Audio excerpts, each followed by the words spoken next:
choose your words. Let me down real easy. Let me down real easy.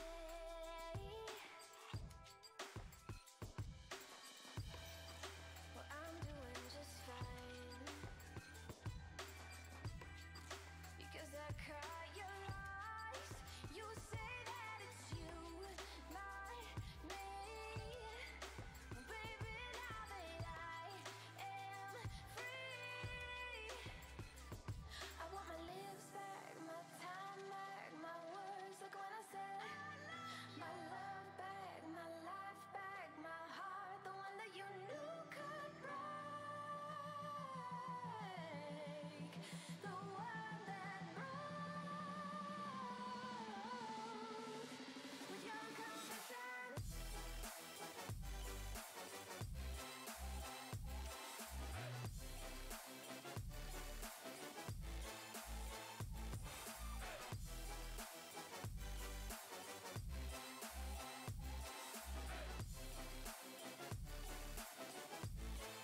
With your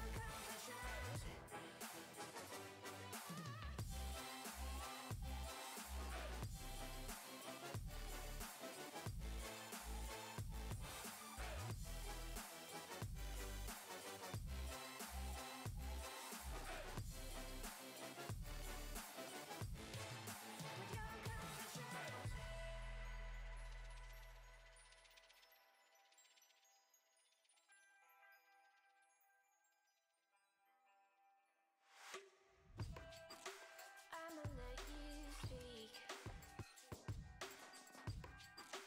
Let my silence reach. Babe, I'm real quiet. Babe, I'm real quiet. I am the calm inside the storm, and I am the peace inside the war.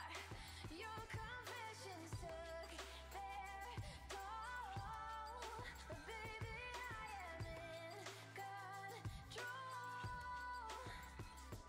I want my lips back, my time back, my words like when I said my love back, my life back, my heart, the one that you knew could break, the one that broke with your confession.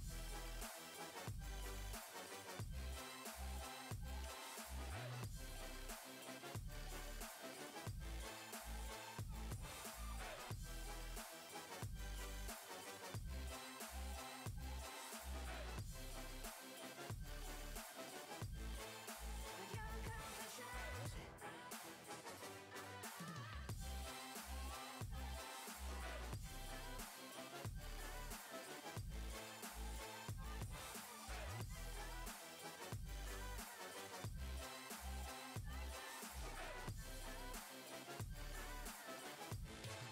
With your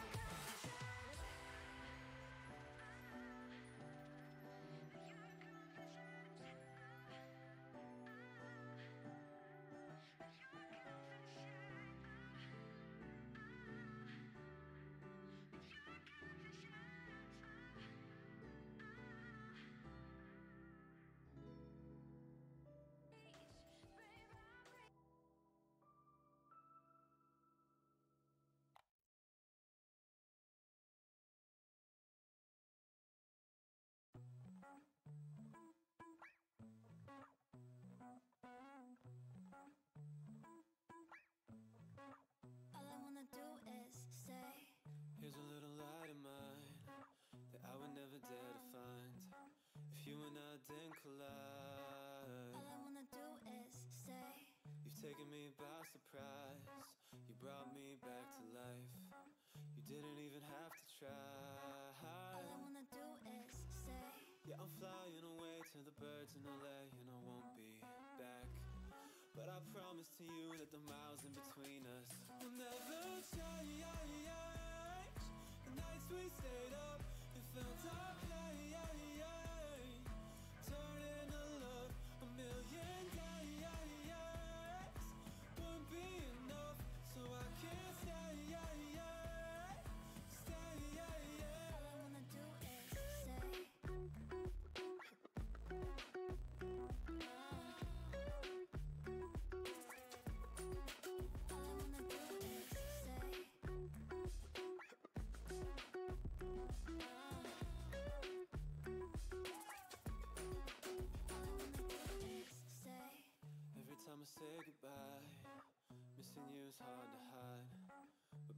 it's worth the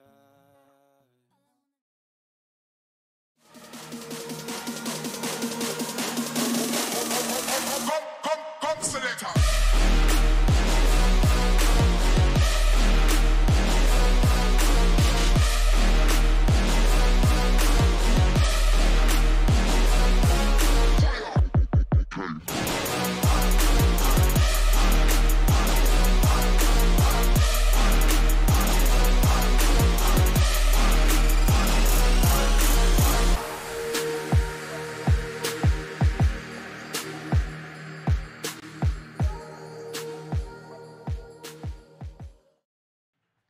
Hello ladies and gentlemen and welcome to Baltic Esports League Season 2. I'm your caster Envy, joined of course by V. Hi. Today we have two games that we're going to see, but before that I want to remind you about the HyperTown. Okay, it was made way more difficult than I thought. Go on. I'll go on. So we have Don't mind 16 me. teams. 4 teams are going to go to HyperTown Tallin Festival on 20th and 21st of October, which will be held in Saku, Suurhall. And of course, you can check out the tickets at hypertown.pro as well. We all the time have the giveaways for you ready. So if you want to win the giveaway today, type in the chat. What do you need to type in? Hashtag Bolt. Exactly. You need to be subscribed as well to be eligible to win the giveaway. But for now, let's check out the schedule, what we saw and what we're going to see today. This is the last day of the week. So let's quickly recap. As on the Monday, we had a Latvian team succeeding Mighty Wolves and Volsung. Pretty easy games for them. It was a bit more difficult for Mighty Wolves. Yeah, just a bit of a struggle happening there, but obviously, inevitably, they did manage to regain control of the game and actually went back into it and closed it out relatively quickly. After that, we saw not like this playing against Volsung. Obviously, Volsung showing how things should be done and really gaining of control over the game early on there, and obviously not really letting go throughout there. I believe they finished the half with 12-3, and then afterwards just closed the game off. Yeah, that was the case for them. And on Tuesday, we had a big surprise between eSports and Lithuania. Nothing that we would expect, like 16-1. Do you even want to say anything about that game? Well, one more time, I was expecting a lot more out of that game as it was my match of the week. Exactly. Well, in terms of a pick. Obviously, the map that was played was Nuke, and eSports definitely showed one more time that they're definitely not a team to be taken lightly off of that previous loss that they suffered earlier on. And one more time, Volsung showed how it's done against Figaro 5, 16-5. I can't recall on which map they played, but didn't seem that Volsung had any kind of struggle. 16-5, that's pretty stumpy scoreline. Stompy. Yeah. I like that word. I'm going to use it more. Stompy. And the final game we saw was Žalgiris playing against Not Like This. It was a close game, actually. It was. And as I already previously said, well, in that game, there was the additional line person, Boo, playing in As the well lineup as of Terzic. Žalgiris. As well as Terzic. So it was Inferno that they played on, and Žalgiris won just because they were playing more like a team, and obviously off the back of Sterzic's lurks in that game. Yes, that was just crazy. And yesterday, we saw Lithuania playing against XGR, a game that went 16-13. That's quite impressive for XGR. Yeah, of course, they had the additional help of HS on their side, and also definitely helped. previously also known as a team that never gives up, and definitely showed it one more time here. So they're fighting for every single point, and of course, they did rob Lithuania of a lot of theoretical round points they could have gained here that could potentially help them further on there. So they only gained like 3 extra round points in that. Yeah, that was the case. And then we saw Team Red Eye against Eind, which was kind of a surprise for us because they both went of the way of Eind. But Eind did not show up. Team Red Eye, they were finally playing like a team. Solid stands there, 16-10. Not the easiest game for them, but they did it on Mirage. Yeah. And after that, we saw Skinlords Red playing against Auto Clutch, a game that yesterday completely melted my brain. You loved it, right? Headed to the very last second of it, and I hope I never have to see anything like that ever again here. To those of you who do not know the game, well, the players are extremely experienced on either of these sides, and they made horrible mistakes throughout the match, and therefore just making their own life extremely difficult. And also because of these mistakes, Skinlords Red actually had the opportunity of closing out the game, Yes, and but they lost. threw it away completely. But I did receive a message from Coldface. Yeah. And he was saying that they know that they have a lot of things to work on, but they are looking forward to improving. As well as I believe, they won't have any kind of roster change, I believe, as well. There is a roster change for Skinlords, though, the original one, if I'm not mistaken, because Elves did go away to join Skinlords Red. Yeah. And now in Skinlords side, they do have Udris. Okay. Well, briefly touching the topic of Coldface's comment, as you already said yesterday that, he was the person that sort of introduced you to CES, and that was roughly about 10 years ago. I feel like within 10 years of playing the game, you should have already, flushed those things out of the way. So whatever you're saying there, buddy, it should have been already done. Yeah, that could be the case. But today, we're going to see Skinlords Red against Aston eSports. So two Latvian teams, which on paper should be a pretty easy game for Skinlords. But do you think that's going to happen? Yeah, I mean, okay, in all honesty, obviously both of these teams are currently not in a position where they want to be, especially Skinlords, considering they got second place in the last season. The map they're going to be playing on is going to be Mirage. Yeah. And just off of that, I feel like Skinlords might have the upper hand here because historically they do like to play this map. And definitely same for Aston. But I've played with a lot of people that play on Skinlords occasionally, and they definitely have the right mindset as to how the map should be approached. The question is, will they do so? Yeah. I mean, obviously none of these teams want to fall out here, especially Skinlords in this situation. Aston eSports, yes, they have good riflers and players on their side, but the overall general experience favors Skinlords in this situation. So the question is how this is all going to go down here. As the next game we're going to see is going to be Estonia against Celtic. Quite an interesting match in my opinion, as Estonia is still struggling, and as Celtic they had that one game of brilliance, and then we haven't seen too much from them. So do you think this is the moment where we're going to see if Celtic can or not? This is a redemption game for either of these teams here, because essentially there is still time for either of them to redeem themselves for their past sins in this beginning of this season. I feel like that Celtic sort of have this slight upper hand there in that game off of having a lot of individual talented players. Okay. But then again, they so far lack the ability to show in terms of playing as a team. So they haven't really shown up in that sense. Everything they do is purely individual, and one more time, redemption time. And for Estonia as well, we talked about that they may have some kind of language barrier there, since they have a player from Netherlands, and I'm not sure if all the rest are Estonian players, but as well it means that they are talking in English, which we talk could be a kind of an issue. Oh, it's sometimes just in high pressure situations it can definitely come into play, and you can miscommunicate something what's going on the actual map, and that obviously can lead to lost rounds, and lost rounds lead to lost games. So hopefully, I really honestly hope that's not the case, because if so, that would be a very silly reason as to why this team is not performing as to how we would expect them to perform. Yeah. But I mean, in general, I feel like that's going to be a very close game. Yeah, it should be. It should be. And before we jump into the matchup between Aston eSports and Skinlords, have you seen this new addition we have here in the studio? It's a bit different, right?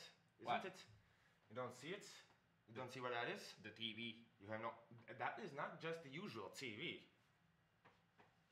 No, you have to talk at the moment when I stop talking. Sure.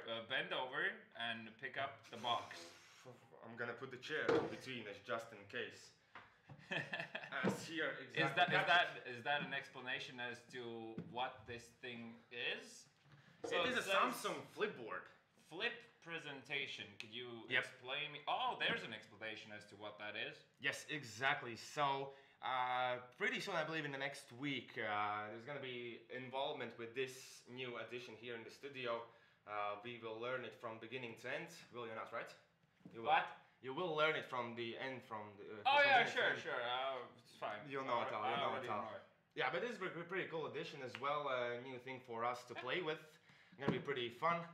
And we're definitely going to start using something like this just to give you a brief slightly more in-depth analysis as to what might be happening in certain situations. So we'll start doing that soon. We will do that soon, probably next week. But for now, Aston eSports versus Skinlords. Yeah. Let's check out the teams. On Aston eSports side, we do have Tallin, Zved, Hensha, Labrans, and Christian 8. He's in the lineup. Yes. Okay. And on this kind of Yes, on exactly. the side of Skinlords here, we do have Captain, Raw, Flushed, Prelden, and the addition of Udris. Yes. Do you think, okay, they have played all together and everything else, but their roles, do you think they fit in the team? Is like, do they have everything that they need, or is there something missing there? Yeah. Exactly. Yeah, I mean, they definitely get along as people. Yeah. Okay, so there's But that. that's not enough.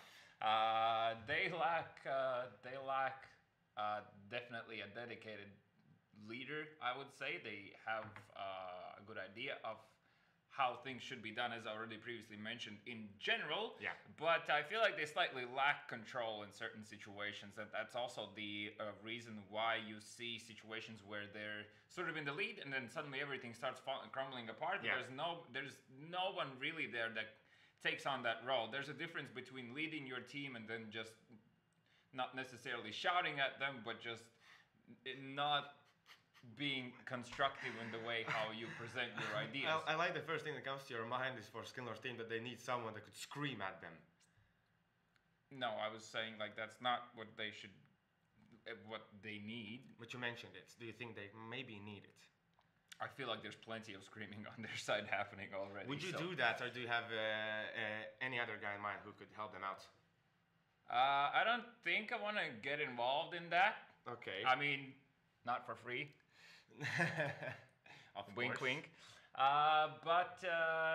Yeah, they definitely need an opinion from the side. I think that's one of the reasons why they lack in victories so much right now. Yeah. And obviously, these guys, as already we spoke in season 1 as well, and we saw it as well in a lot of games, they definitely lack the capability of controlling themselves mentally. Yeah, that has been an issue in this season as well. Hopefully that can't really be fixed that easily. It's an individual work, how do you approach the game. Yes, but you're not playing the game alone. You're playing Yeah. with 4 other people, so you just need to be like more understanding about certain things. So, all in all, still though, speaking about Mirage here, and I already previously mentioned that Skinlords do like to play on this map, and they also feel comfortable playing on the map. Yesterday we finished our predictions with you being in the lead, 3-2. Yes. So in order for me to win this week, I need to guess these both games right, and you need to be wrong. And I have actually put down perhaps something that you were not expecting coming out here in terms of Okay. predictions. I put down that Skinlords are going to take it 16-7.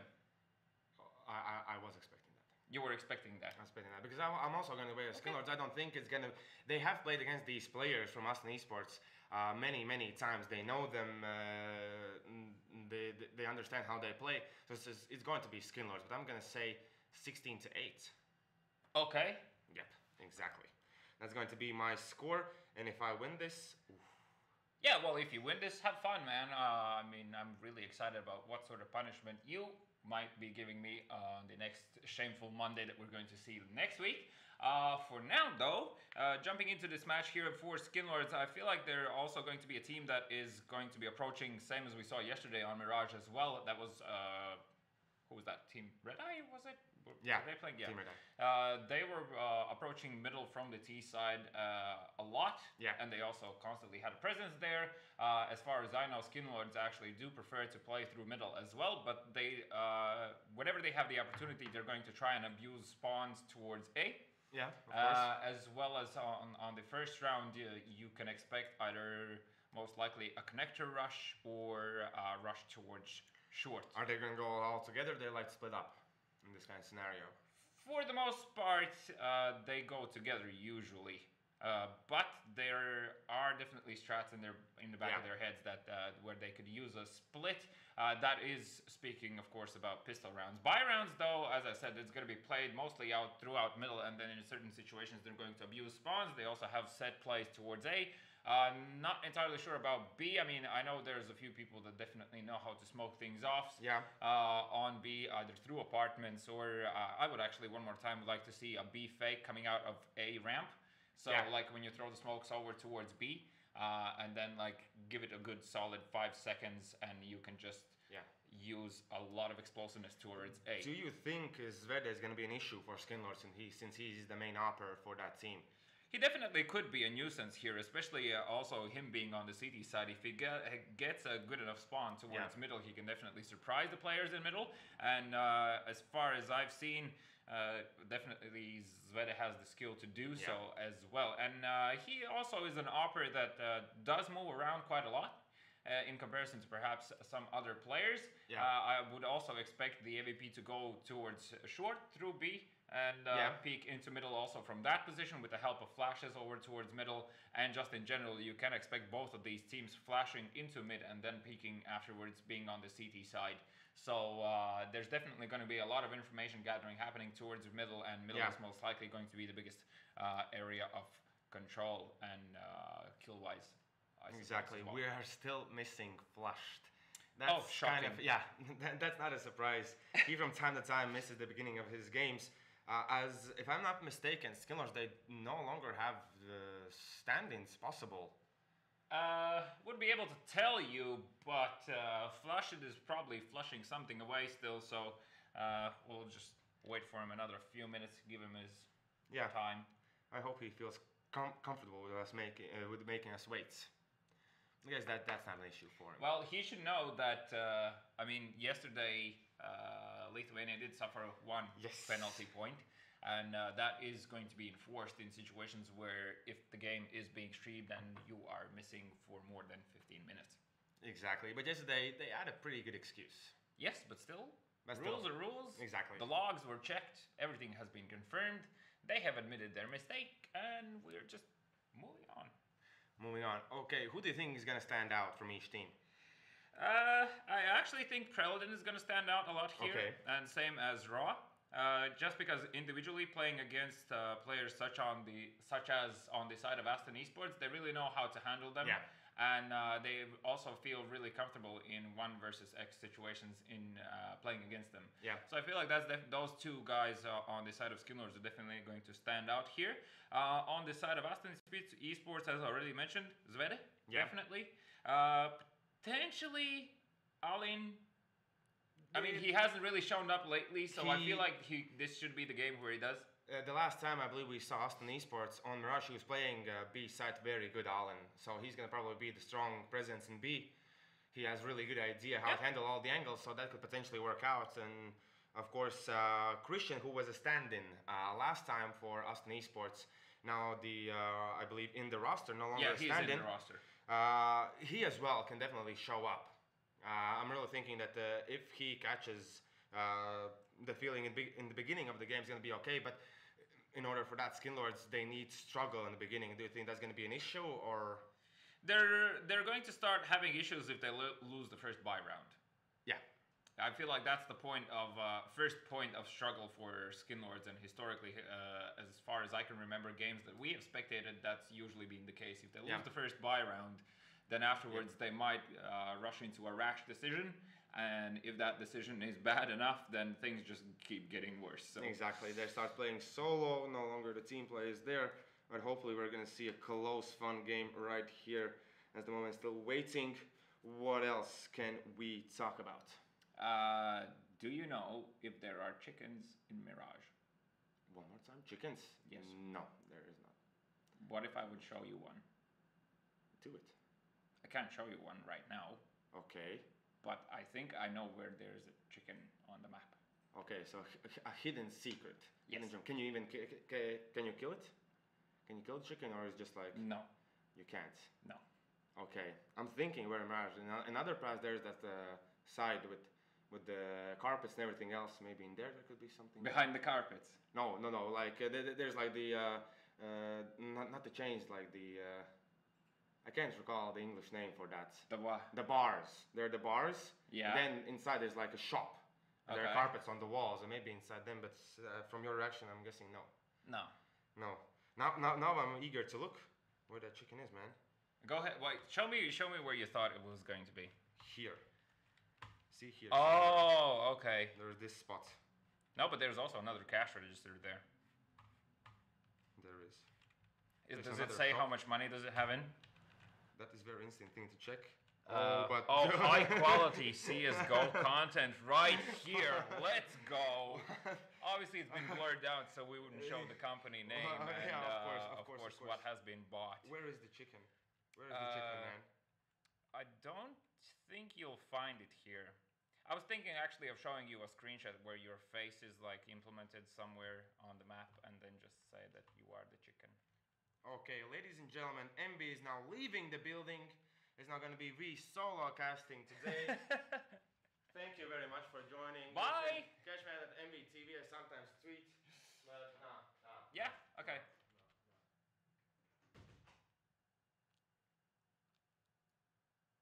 We'll see if he notices.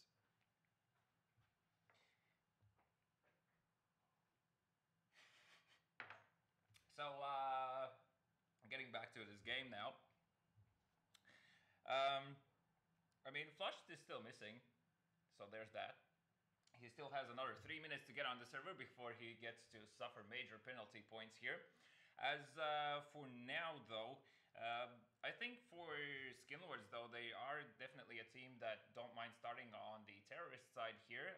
So being on the terrorist side, they're still going to feel comfortable. But if they win the knife round, they're probably going to head towards CT because they don't want to give away any rounds, and definitely being on the CT side and being able, one more time, having players on their side that can pick up the op, well, pretty much everyone definitely can. That is going to be something, it's just, well, definitely a sight to behold. Oh, hi! Yeah, hey. Hey. How you doing? Want to have a sip? Whoa, oh, what the heck, dude? What the heck? What? Nah. I was trying to give you a second chance. I was really trying. And there he goes off again. On the road again. You can't show that drink on stream, you know that, right? Again, but I just He's actually drinking alcohol on the stream. I needed a sip. I needed a sip. Oh, no, it was off. Like, on streams here. Yeah. Like this. And then You're drinking on the job. Please. Okay, Flushed is in. Woo! Let's do this thing. Right, so we're getting in. No penalty points. Literally a minute left on the clock here. So no way. Saved by the bell. And of course, Flushed is going to be on the server. Both teams are ready, so we are going to be jumping into this match here soon enough. Obviously, one more time, both of these teams most likely will be happy with starting on the CT side here. But Skillers definitely are not going to feel too pressured being on the terrorist side. What are you doing? I'm no longer thirsty. Ah. Yeah, we can check out the knife round and see who's going to take this one to them. As we know the approaches to the knife round, let's see how this one goes. Will they be able to isolate one of the players? This is going to be already the first player moving in at the moment. Not quite Victor's team just yet. Nope, it's going to be Aston eSports. So they're going to start on that CT side, as I already mentioned. If Skinners go to that B side, of course, maybe not in the first round, but if Aston eSports on the buy round, Skinners will decide to go towards B, I believe it's going to be a pretty big issue because I think Alan has been practicing his B side. Yeah, definitely, and obviously if they're gonna be heading all five towards B here, that might be an issue for him, for them. That is Skinlords potentially, but as I already said, I feel like they're most likely going to throw a cross smoke and get into connector. Yeah, there is a smoke already picked up on Udris. So let's see how this one's gonna go down. Interesting. There's going to be 3 people heading towards B here, so most likely they're going to try to fake B, and then afterwards Udris will smoke off something like jungle. They're going through underground, so this could be a push through underground, as there's already player peeking in. Zvede spots him, but it's going to be dropped down to 53 HP, and he's the guy with the kit. If he would die in the middle, there will be no kit for Aston eSports to proclaim us here. Labra is now looking for the shot, but he can't hit the head, as he now has to get back with 11 HP. He's already being rushed down, and Flash is going to take him down. And now let's continue on, as at the moment, this is going to be the A side. He's going to be Zvede there with Hench already. As already mentioned, Zvede without the armor and having that kit, he has to be close to the site if Skinlord managed to plant the bomb. Here Zvede will tag up the player, is going to be left with 18 HP. And Hench at the moment has no information that the bomb could be towards the A site. Yeah, so the bomb definitely hasn't shown yet, and you can see that Aston eSports players trying to understand what exactly is happening here, and Hensha doesn't know that he most likely is walking into a death trap here, because being in this situation where you already are a man down, you will want to use that advantage of the USPs and trying to gain as much distance as you can, and he's now missing crucial shots here, and he's going to be going down, not even able to find the kill, and only Allen will be remaining here as he will go down to Prelden, and that is going to be a clean pickup here from Skinlords. Almost in team ace, but Flushhead did manage to find 2 there. It looked kind of chaotic for Skinlords at the moment. Looked like it's not going to work out, but Aston eSports, they're not hitting their shots. Was pretty lucky there for Skinlords that happened, as now it's going to be 2 CZs picked up on Aston eSports and 3 Deagles. Let's just see, will these Deagles come into play now? So towards middle, will he get the timing right? No, he's even going to get tagged up one more time, down to 48 HP. This is the second time he peaks in middle and gets dropped down to half of his HP. That's quite unfortunate. Lawrence, they're slightly worried about apartments, as now Prelden is going to be peeking towards short here, looking to see if he can spot any sort of timing here, and the boost is going to be happening here in a second. Actually, Christian is shoulder peeking, and Prelden already expecting that, so good job from him, definitely taking his time with that, but does he suspect another player there to be up and close, as Zvede will take him down, but Captain instantly trading back, so still a 4 versus 3 situation here, so the Deagle has found its first victim. Definitely, so Prelden did go down. I want to see if Flushed, if he pushes in, can Hensha react in time to get that kill, as this is going to be that A side hit. You can see how far Rav is already gotten.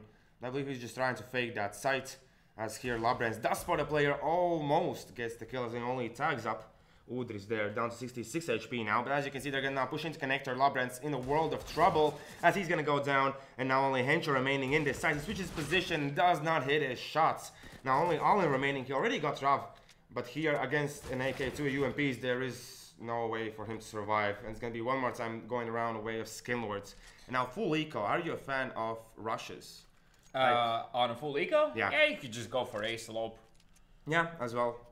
That could work out as well, middle, but it's a really big risk situation. Like you can get mowed down, especially now when Prelden has that Mac 10. I'm really curious to see if he'll be able to use it, as they're gonna go towards basically a B stack here. 3 or 4 players are there. Skinlords will hit that site as well. I believe they should hear them on pretty early on. They should just send in Prelden with the Mac 10, or because Flushed still has utility, and just see how many players he can spot here for them to be able to call correctly here. As now Prelden will be instantly taken down by Zvede, who is hiding under window. And Christian also finding a kill in the process. Only 2 Skinlord players remaining, 2v3 situation. Of course, they have only pistols and they're looking for the kills. Only Hensha remaining with the P250. He's gonna get all this. He's looking for the kill, and he's gonna get robbed. What a flick there from Hensha to win the full eco round against Skinlords. And that's a tilter. That definitely is. That definitely is. I mean, why? Yeah. They were, I'm guessing, like a bit too slow. The fact that Zvede managed to get Prelden before Prelden even spotted that player there as well, kind of unfortunate. He jumped literally in front of him, because Zvede was sitting under the balcony there. But just off the fact that he saw 2 players towards short and Zvede killed him from the behind, that's already 3 players towards B. So potentially a stack happening there, and I feel like they should have just fallen back and just started the round over from ground zero. Because a Mac 10 given away, considering you had still plenty of AKs on your side, it wouldn't be the most horrible thing in the world to do. That is true at the moment. More so, you can see that they are really prioritizing Skinlords the underground.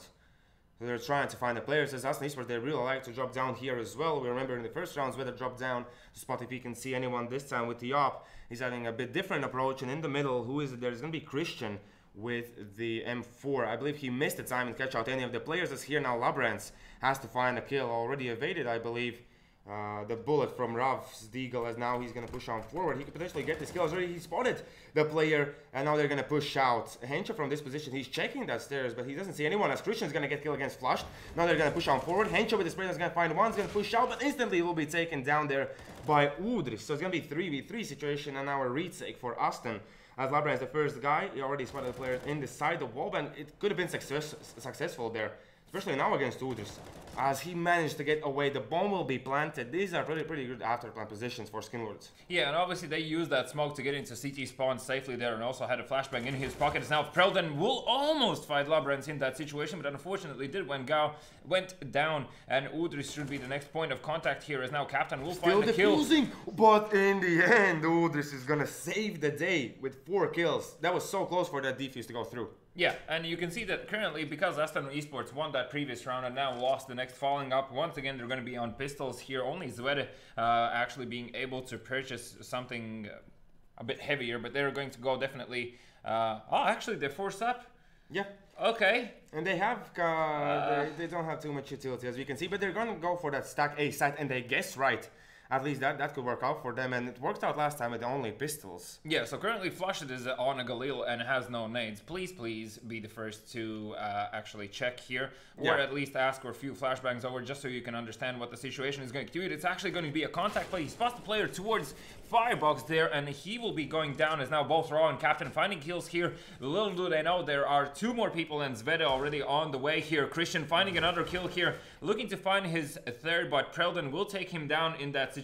And currently only Zwede remaining here, is going to find this kill eventually, but is going to be left on 19 HP, meaning he needs to save here. Yeah. Obviously they're going to be on a full eco round the next following on, so Captain will plant the bomb here. Udris and Captain both shouldn't really be hunting for it in this situation. Zwede will be looking to see if he can deal any extra damage from this angle, as obviously that bomb planted for connector. He does have his suspicions about someone being near it, and you can see that Captain already mindful about what's happening, smoking off the connector, just making sure that the player coming from short cannot get into it. I am not entirely sure that did he spot him or no, but Udris here actually is going to find the kill as well.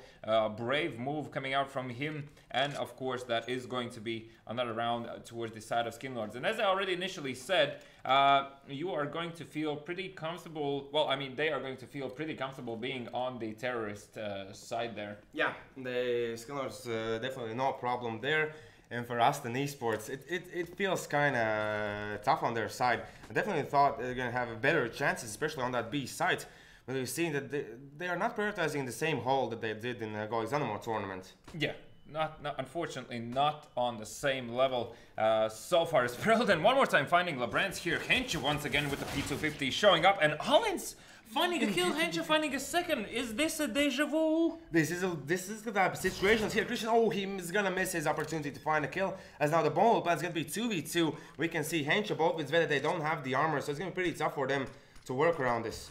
Although Henche, he's pushing on forward, the flash will come through, he's gonna be peeked at, but the player in the side, Captain, he was also flashed, as Rob is now gonna take that kill, and now Zwede probably should just save this AK. AK is way too valuable. Skinlords are not gonna be peeking in this situation. You can see that Zwede just gave away his position, and Captain with the angle there towards a short position will secure another round for him. So finally, a proper buy round coming out here for Aston eSports. A certain amount of utility on their side as well. Quite a lot of smokes for them.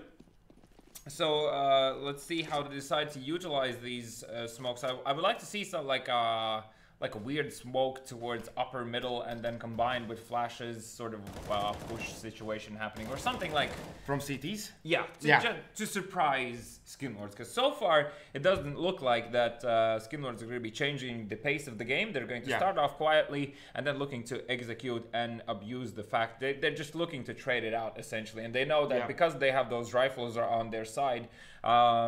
They're able to do so here, but I must say I am pleasantly surprised both by Christian and Henche here, and as I said, Christian will fight Prelden towards top middle, was not expecting that random push to happen there, and now Labrans needs to find one, or at least survive long enough in this situation, and he's going to be hiding away in the corner, still stays alive! He manages, and only 3 players will be left alive for the side. Skinlords only 2, as now only Udris will remain. It's going to be all 5 players left alive for Aston eSports as they take this round. So finally, with that mid push, it worked out for them, and I wanted to say they have to figure out some kind of different approach towards their side defense, because it seems pretty easy for Skinlords to get in, but this time it was not possible.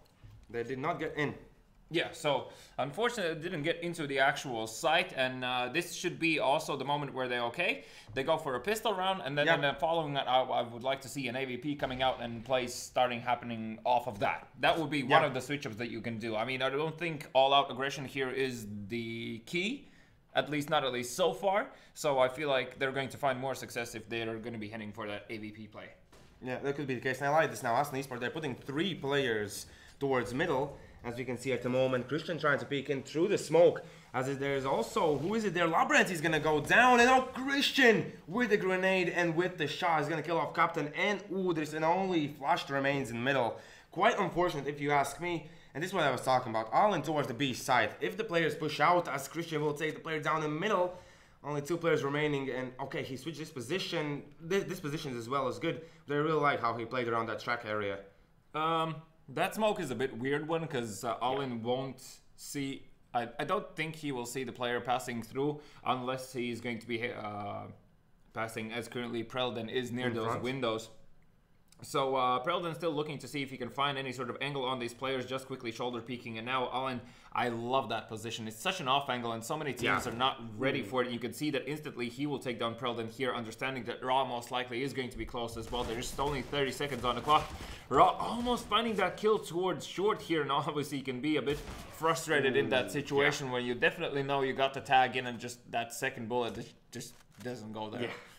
That was good, but Christian, he got 4 kills in that round, saving his team as he was big nuisances in middle. And now do you think Skinlords, when Aston eSports are putting more attention towards middle, should they maybe switch out from that position, not up to go for it before they have the op? They need to start faking sites or perhaps retaking middle late in the round. Yeah. So like you see a lot of teams doing this where they initially don't show any sort of mid presence and only around like a minute 10 start to put down the cross smoke and then afterwards start to take it. Before that they're just waiting for pushes, and a lot of the times the CTs will actually push towards middle, as we already previously saw the player from short, that was Christian. So you can essentially catch the player out for free in that way. Yeah. Exactly, and I like this approach from Skinler. So they smoked middle, they showed some presence, they pulled 2 players towards middle, as we can see, Labrant from connector and Christian from short. But now, as they take a longer time, already the players move back to the sites. And so it's going to be pretty tough for them to move in here. Hench is still in the same spot, didn't work out for him before. As now the grenades will run in, he is ready to spray them down as they're going to move in. He's going to go for the first kill, but he doesn't realize there's one more player and he's going to go down in the end. But there was a grenade who did deal a bit more damage, as Labrant now through the smoke will find a player. It's going to be a 3v3 situation, and already Christian in the spawn as he's going to take down Captain, but instantly will be traded back by Prelden. And now a 2v2. Labrant, he is pretty low, and we can see now Prelden with that up. It's going to be pretty tough for them to move anywhere. As Prelden instantly is going to find the first kill against Alin, and Labrant will go down to Rav. So 6-3. The economy won't be reset just yet for Aston eSports. If they lose this following round, it's going to be Skinlords just going ahead and winning this. And I feel like a huge part of why Aston eSports lost that round just there now was they had 2 players finding a kill and then afterwards dying with a nade in their hand.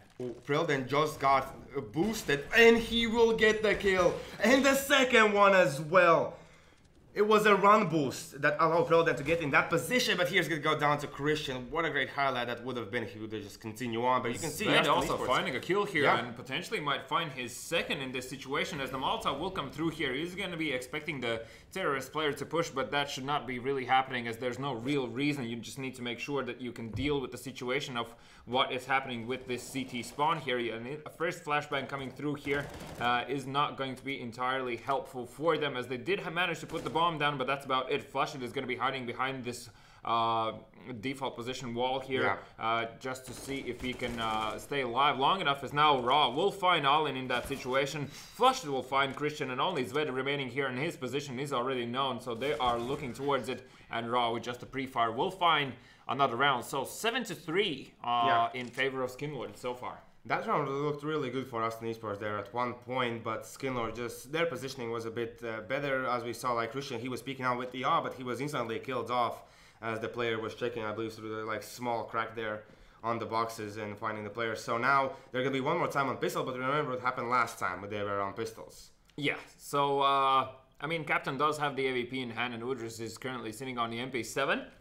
Yeah. So Udris really should be leading the way anywhere here, but as you can see, that is going to be Raw that is going to be heading towards short position here, and they might find the timing. The call out just came in, as you can see. Hench has spotted the players, and Allen already paying his attention towards short, as Raw and Captain will find kills here. Allen looking to survive, obviously strafing across the whole site in that situation. It's probably not one you want to go for. Hench did manage to find Udris there, but that was the player with the MP7 in hand, so no biggie. Yeah, definitely. As you can see now, the money is going to be racking up on the Skinlord's side. As now Aston eSports one more time. Flush and picking up the dualies. Yeah, does he really feel the confidence? Oh, at least he's going to have the normal weapon drop down as well. I mean, perhaps it was a misbuy, but yeah, not against like rifles, obviously. Yeah. But sometimes, from time to time, the dual leads definitely can help out. And this is definitely going to be a lot slower round here. You can see they are going to be waiting for pushes, understanding that Aston eSports, potentially, this is the moment where they're going to start switching things up. And I'm curious to see if Christian will be tempted again to push here. As you can see, he's starting to position himself closer, and this is what you can see happening. The situation what I talked about briefly before here, they're going to retake middle after this one, most likely, as Christian actually not pushing any further, but he's extremely tempted. So you should see the kill coming through any second. Captain finds the wrong timing, and he will go down, as Christian will find Raw again. Both kills going down, as now Wood is looking for the shot, but he's already pretty low, but he still will able to find Labrans there. It's going to be 3v2 situation. Of course, there is one player low, but you can see the bomb now in the hands of Flash is going to be dropped down towards middle, and now they have to regroup and think this one through, as they will have the money for the next buy rounds. Of course, saving the weapons won't be the worst case scenario, but would you retake in this scenario? Go for the plant from Skinlords. Would you do it? I mean, not necessarily. The extra money doesn't really matter. They have 3 players that are able to buy up, and as long as these 2 survive, they'll be able to drop. So Skinlords still are going to be going for it, and so far it looks like they have managed to find a hole on the map. As you can see in the radar there, nobody's towards short, and they might sneak through here, but Christian one more time with the push through B apartments has found flushed here, and Ujis was not spotted, so he's going to be waiting for this round to end. Of course, sitting on 4 HP, not really happening so far. Well, Christian has done so much in this game Christian is carrying his team right now. Oh my god, but you can see like only 4 rounds are on the board there for Aston eSports. It's not the score that they wanted, because it is traditionally CT-sided map. Yeah, and if they lose this round, they're going to be fully reset one more time here. So an extremely important round for Aston eSports to be able to come back into this game, and also for the side of Skinlords, only Flushed sitting on 3,500. The remainder of their teammates essentially have no money left. And this is going to be a fake towards A. There's going to be 2 players towards B.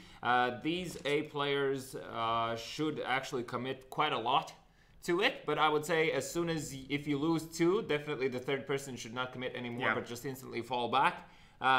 Christian is actually playing somewhere around, is that window? Yeah, he's going to be heading into window there. Couldn't understand in the mini-map. So smokes are coming through here towards A, and a lot of noise being made by both of these players here. That is going to be Captain and Udris, as now Allen is going to be the guy towards B. So he's going to spot the first player, but Rob is going to take him down. Now you can see the fast rotation from Aston eSports will come through. And let's see, can they retake this one? They're already going to be player pushing, but Rob instantly will go down. They know at least one player is inside, but they were not expecting Flushed to peek out, as Preladin and Flush both finding kills here. Finally, Labrans capitalizing on this situation. He's going to find Preladin as well. 2v2. One player is behind them. One player is on short. Captain in the greatest position to find the players, but Zved is going to kill him off. And now 1v1. Zved against Udis, and Udis is going to come out on top. 9-4. And as you mentioned, they're going to be reset one more time, and there's just such a good news for Skinlords. Yes and no. I mean, they can still lose pistols again. Yeah. That's 2 pistols, that is. And it was an expensive round for them as well. They lost all players except 1. Yeah, so they had to rebuy here. Captain does obviously realize that they're going to be on an economical round here. And you can see already 3 players pushing out towards a ramp. Lebrant's already finding a kill. Hench finding another one. And this is going south as far as Preldon can change it. And he finds... No, he finds 4, and then Udris kills him off. That's a good teammate. That's just good addition to Skinlords. Yo, we always need that. We always needed someone to stop relevant. Just look at their logo. Yeah. Yeah, so essentially what's happening there is Alin now looking to see if he can find any sound cues and find the timing to push out here as Flushed Potentially might be flanked here. I feel like Flushed, yeah, he suspected there might be a connector push happening here because nobody has really shown any short presence there. And unfortunately for Tallin in that situation, he found the worst timing to push out. But the timing has been like the key, okay, not the key of the game, but many parts has been dictated by that. Like in middle when Christian manages to find Captain there. Well, you can see in the second instance, him finding the kill onto Captain and then afterwards a follow-up kill as well. I won't recall on which player was that. That was just aim. As you can see now, the headshot will actually take down Captain somehow, still remaining on 8 HP here. Tallin with that deep Molotov, looking to see if he can spot any players, but that's also an opportunity for Preliden to understand that they have checked B apartments, they didn't see anything, so if they find their correct timing for this B push, it could actually play as a huge role here. And also flush it into those A apartments is going to be pushing out probably in another 10 seconds or so, as Prelden will find the kill onto Christian here, and that is going to be a man down, a serious man down on the side of Aston eSports here. And it's now Udris in underpass, looking to see if he can spot any sort of pushes happening here. Hensha, very patient, will find Raw, actually, that was in apartments, not flushed in that situation. It's flushed, will find Zved, and that is going to be Labrent stuck in these stairs here again. And you need to really make up your mind in that situation. You cannot remain there if you feel unsafe. The bomb is still down towards B apartments, or more like T spawn here. Prelden boosted up, looking to see if he can spot any players as the smoke is fading. He's going to be checking one more time for that stairs position. Here now, this is pretty good position for Labrant. He has 100 HP, he has 2 flashes. If he gets the timing right, could definitely kill off both of them, Udris and Flushed, as Prelden still now pushing into middle, into jungle. So this could go either way. They're even entering the site from 3 different positions. And I cannot believe Labrant hasn't been spotted here yet. I mean, you normally can see, but Prelden and Udris both finding kills in that situation. Only Prelden remaining here against Hensha, who's on 8 HP, and up close he finds the headshot onto him. That is going to be 11-4. A very convincing half coming out of Skinlords, and essentially a lot of the success for the side of Aston eSports was based off the fact of Christian just being able to put up those essentially needed kills in order for the remainder of their teammates to trade it out. But also shout out to Hensha. I mean, he's been putting up, he has like what, 4 or 5 P250 kills playing against rifles. Exactly.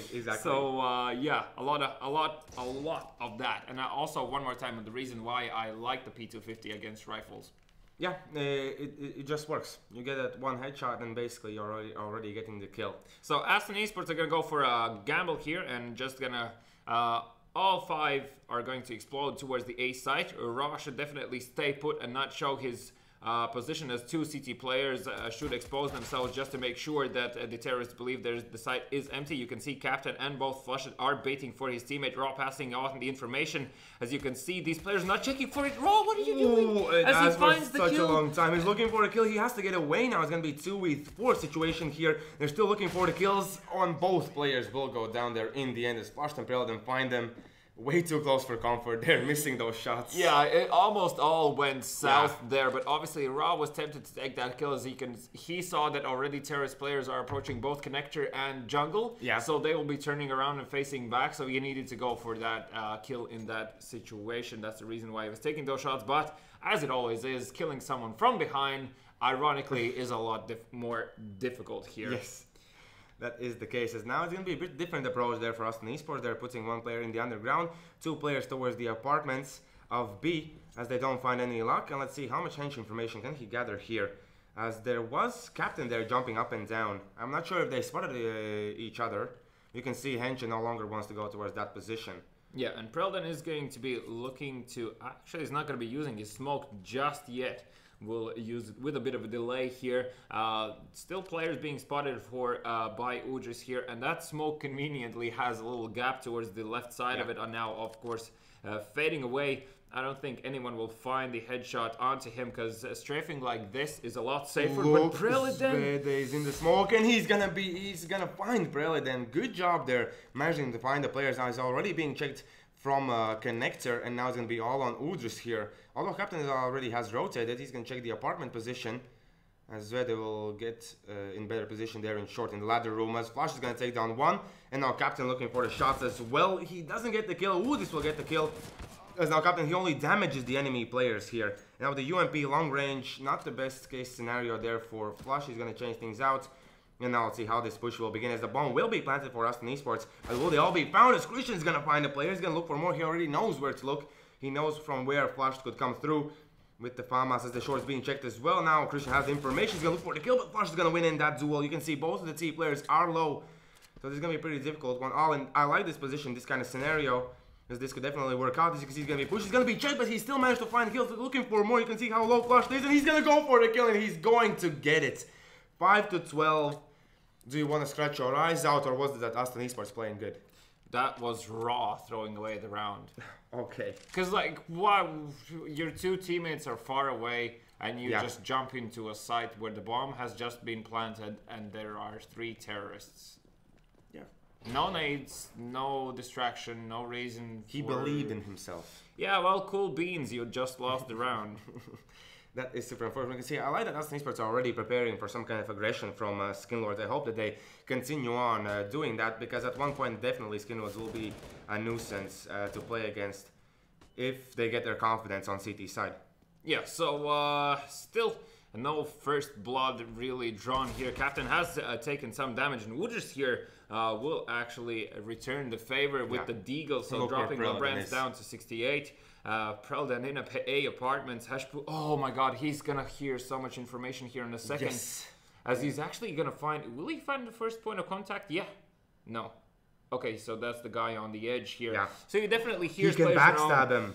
Yeah, that's the whole idea. And Prelden should have a solid aim trigger here. He's going to be passing on the information for the remaining of his players. And you can see there are already 2 players rotating from B here. Allen's towards connector. Udris should spot him in a second, and he turns away. Unfortunate timing for him, as Captain has found the first kill. And Prelden being ever so patient. Please, please. Please, please, please, please, please. Yes, that's going to be the case. He's going to take down one. He's going to look for more. There's 1 player in the side. Henche will go down. Only Allen remaining. And what a play by Prelden. That patience paid off. 4 kills. That goes into highlights. That goes into highlights, and that's also one of the reasons why I pointed him out here in these situations. As I already said, he's not going to have a shaky hand playing against these players. Yeah. And also, Aston eSports money has been damaged seriously by this round. And a tactical timeout coming out, I believe, from Aston eSports this time. Finally. Yeah, they finally do it. One of the teams. Actually, this is the third time we see a tactical timeout, if I'm not mistaken. Yes. That is quite sad. That is sad, considering we're at the very last day of week 3 for Counter-Strike Go. Yes, exactly. I mean, you should see this in every game, essentially. If things are starting to go south, you take quick timeout, talk things over, understand what you want to do, and so on. But I also wouldn't be surprised if it would be Skinlord's timeout here. It would be like, let's not lose against Pistols again. Because obviously if they lose, then that's going to be another entry point for Aston eSports back into this game here. The ramp will be smoked off instantly here, so LeBrains is already essentially isolated with that Deagle. Won't be able to do much unless he's willing to risk it. And Udris already has the Molotov in hand, understanding that it might be a contact play here. And he's going to spot the players in a second here. Instantly information passed on. You can see the Molotov preventing from the guys jumping out here. Someone goes through the window. That was Allens in that situation. Udris finding continuous kills here, as Prelden will join the party. And only Christian and Labrans are remaining here. And both of them will find kills. So still a 2 versus 3 situation. Labrans has actually advanced a lot here into the jungle position, and it might surprise a player or 2 here, but he's actually going to give away his position. It's the worst timing. Yes, but that will allow Christian to plant the bomb here, as the Skinlord players won't be too eager to push through. At the moment, Christian can just go for the plant. Labrans has to find the best position for him to play from, as he's going to spot the player towards short. He's going to look for the kill. He's risking so much by doing this, as the bomb will be planted, and there's going to be even MP7 in the hands of Christian. He's already going to be pushed. Can Labrans react in time, as one is going to be killed off? Only Christian remaining, 10 HP, 1v2. If he peeks out, he could get those 1v1 battles out. As with 10 HP. I'm surprised the bullet hasn't hit him just yet, as he finds the kills. Oh my god. Christian, you monster. How in the... Already, like... Oh, no, that's not happening. That is not happening. Wow. Yeah. That kind of scenario, like it just happened because no bullets hit that. Like they were and you spraying can through see the box. they were literally passing Yes. the dude, and like no single bullet hits him, and he finds the kills. And unfortunately for Skinlords, I mean that was definitely not by their mistake. Yeah. That was just unfortunate. That was really unfortunate. But good job from Christian. As now you can see Aston eSports one more time slowed down. They do have the bomb more so towards that B side and 2 players towards A. Could this be a fake? Although I'm checking, only Christian is there with any kind of utility. Labyrinth's only with a flashbang waiting. They can still potentially fake this one, but it doesn't look like they want to. Kinda, yeah, but it would be a weird fake for a lot of utility to come out of A apartments than just a single flashbang, and then one guy shows himself. Yeah, and you kind of would be throwing away. And you can see that I think they understood what's happening here. So the bomb is already heading towards A apartments, and one more player from B is going to be heading there as well. So only is that Henshin underpasses. He will go down to Raw there, and obviously no President's Middle means that an execute is bound to come through here. First smoke already being deployed here as Flushed will spot one of the players out already. I feel like you should not be worrying too much about what's happening on the side here. Just see if you can get the kill from the apartments, as the bomb is going to be planted for connector here. Flushed actually not finding the kill in that situation, but that is the bomb plant cancelled out here. So now Alan's looking to see if he can find the kills. Through the wall. Through the wall. It's happening. It's going to be a return favor here. And yes, Skinlords are able to pick it up. I can still get my prediction through. You can still get it. But you never count out those pistols from Aston eSports as well. Could this be a back and forth till the end? This half has been back and forth. Yeah, this half has literally been back and forth here, and I feel like Skinlords are definitely going to be saying the same thing as well, being like, okay, come on, we just need 2 rounds in a row. Yeah. And that's about it. So, Aston eSports here in this situation are going to be picking up a few deagles here on their side one more time. Christian, obviously a dangerous player, and that definitely has shown up here today, and I'm also extremely pleased to see that, as he has all the confidence required in the world to go head-to-toe or head-to-head with these players, excuse me.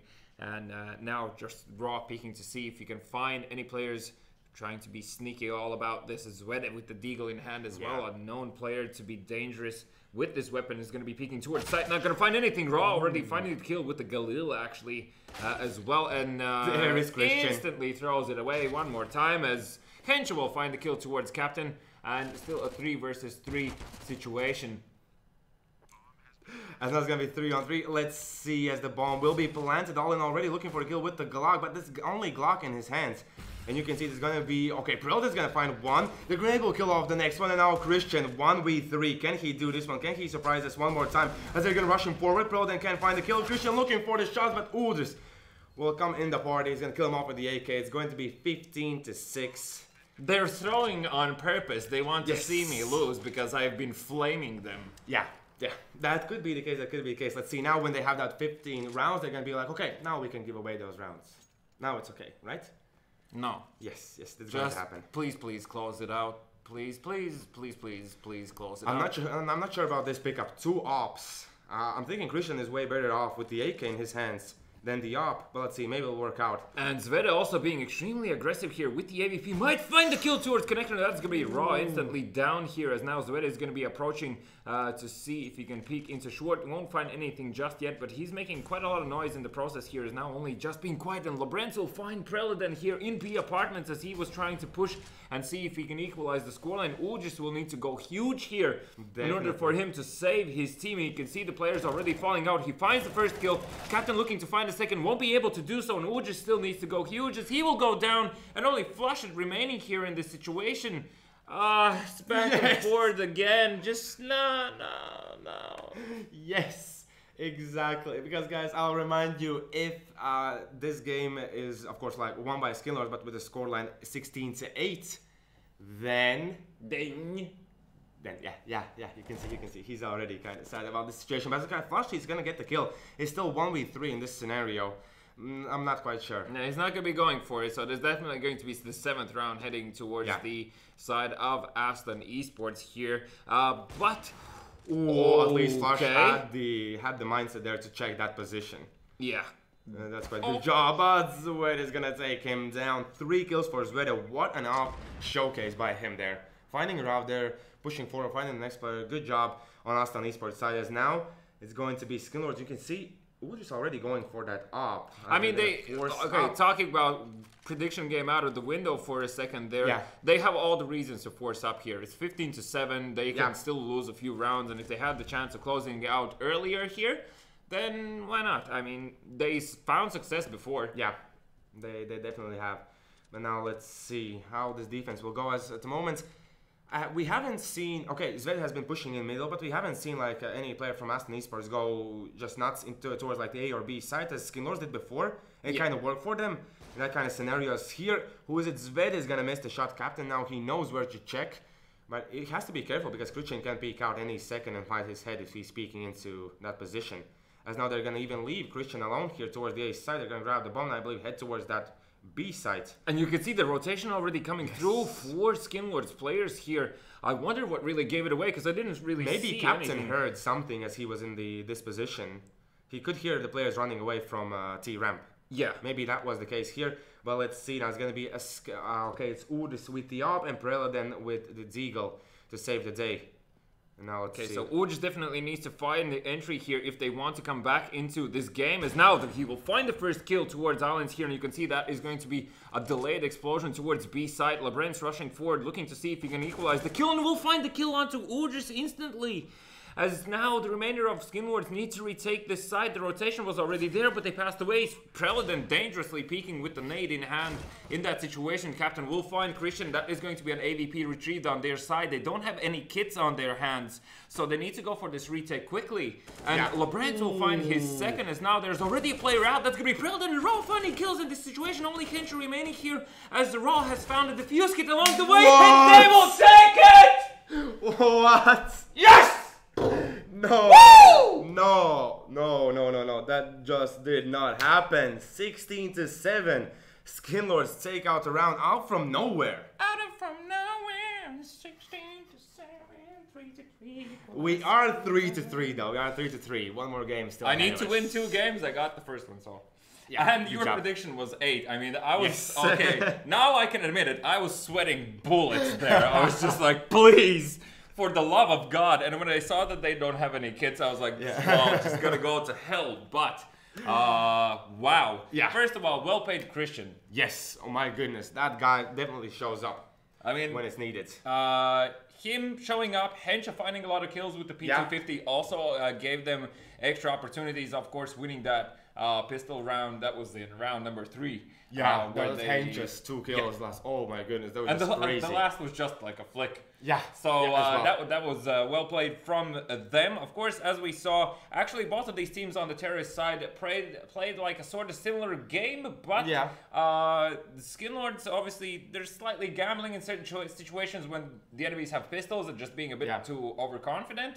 As you can still see, though, 16-7. A scoreline that we were expecting here, and that is the case. So experience, still finding victories here, but Christian is a player I'm going to be looking out for in the future. Oh yeah, most definitely. He can definitely carry, I believe, Aston eSports some more victories if he plays like that. If he continues playing like that, Aston eSports definitely are going to start picking stuff up. Yeah. Also, we didn't really see Zveda being that impactful. That one round was amazing, but the rest was kind of blue. Nothing too much showing up. Not too many flashy plays. But as well, Aston eSports they were playing more on the structure and the strategies. Not only looking for those single kills. Like I said, Skinlords, they were pushing inside solo. Where the only time Aston eSports pushed in solo were in the middle. Yeah. That was it. So Skinlords, they even like put themselves kind of ahead just by doing that, having the confidence to accomplish and win those duels. But for now, we're gonna head into small break. Remember about the Volt giveaway that we're gonna give away today. 10 euros for that. You need to type in the chat #Volt. Of course, subscribe to our YouTube channel, and the giveaway will happen some random points. Well, in the nearest time. You'll find the winner in the chat, and one more time, if you will win, you will need to message us on BSL@BSL.pro. Speaking of BSL.pro, that is also our website where you can see the full standings, statistics, and so on, so make sure to check that one out. Of course, for HyperTown Talent Festival as well, HyperTown.pro, but now a little commercial break. When we come back, the next game between Estonia and Celtic. Go big, go boom. With guns of boom. Like the sound of big booming 4v4 friend fragging action? We'll fix you up. Go big, go boom with Guns of Boom.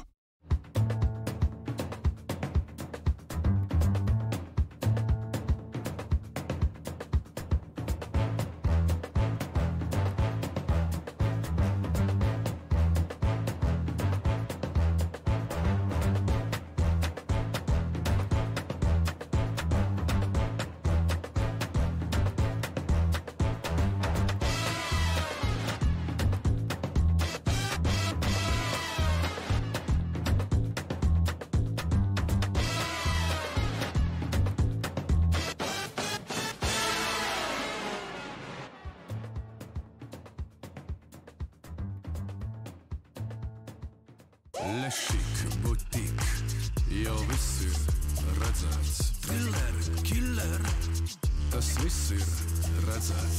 Skandāls, secret, viss ir redzēts. Creepy, crazy, jā, viss ir redzēts.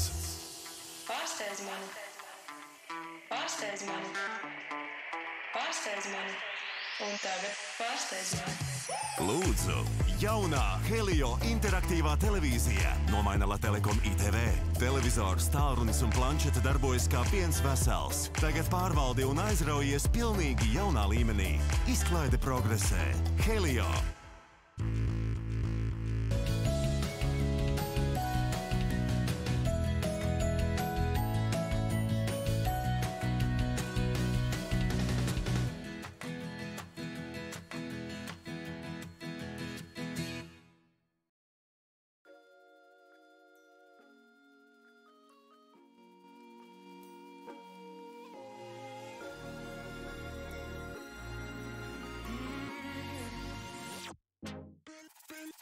Bending over backwards, twisting off the wrapper, just to see what's underneath.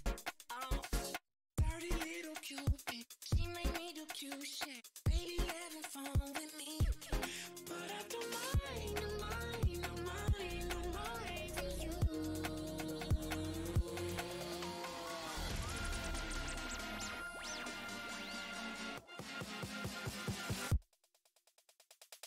You're my candy baby, you're my trick or treat.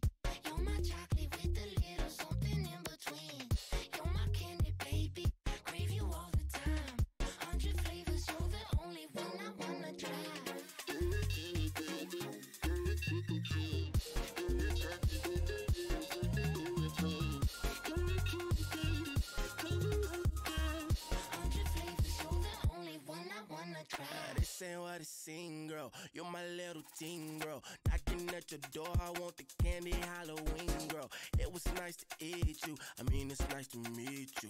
I might twist my words, say too much and get a sweet tooth. Wait, mama said you gotta watch your hell now. Hey, things are getting heated, watch your melt now. Wait, baby, tell me what you need right now.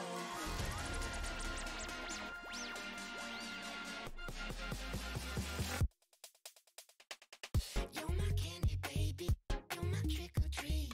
You're my chocolate with a little something in between. You're my candy baby, crave you all the time. 100 flavors, you're the only one I wanna try.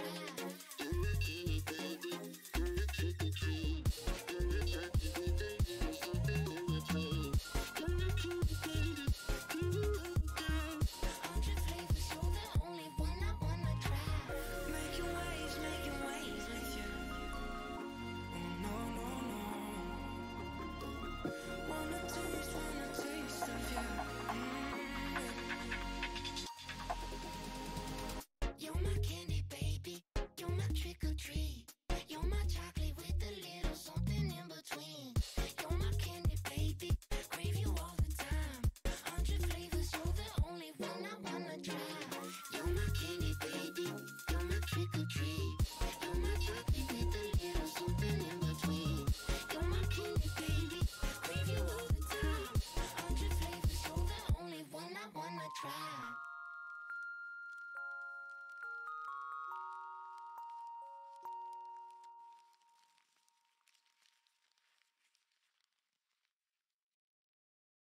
the shore. She thinks it's buried deep right now. I've reached the top. I'm falling right back down to earth. It's calling now. Feast my eyes upon this wasteland. Right now the map's becoming clearer. It's all in my perspective.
Just out of reach. Save me the sympathy. I never needed direction, yet to dig deep becomes so clear to me. Not all treasures buried, it's all in your head. Just try to hear me out. They've got you locked up and out.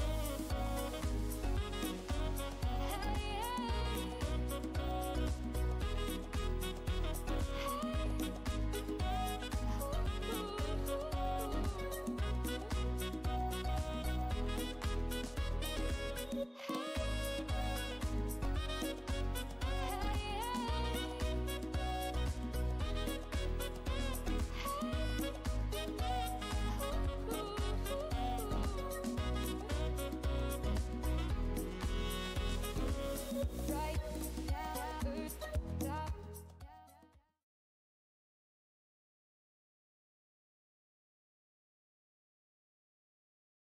Next game, one more time, we're going to see Mirage. Quite exciting, isn't it? Yeah, considering it's a decider amongst ourselves as well. One more time seeing Mirage here. Obviously coming off that previous game still. I feel like now we'll also get a good comparison of how different teams get to approach this match. Having back-to-back same maps obviously offers you a different perspective, and you can mistakes will definitely show more here on this map, I feel like. So we'll see them better at least. Apologies if we pronounce them in a slightly harsher fashion here. So we're going to see Estonia playing against Celtic here. And previously, Estonia actually have lost their Mirage games so far, and Celtic have won. And that is also their only victory here. So far, because they have, what, 4 losses, I believe? 4 losses. Is the case. They're not in the best spot. The same for Estonia. And as we said, or it has been mentioned, the teams that are on bottom of the standings, they need to start working now in order not to get eliminated. And maybe even fight for the chance to get to the HyperTown Tallin grand finals that are going to be held in Suurhall. I mean, things have a tendency to change in a weird way, so everything is still possible this week, but starting from the week after, I mean, every mistake is going to cost you extremely dearly here.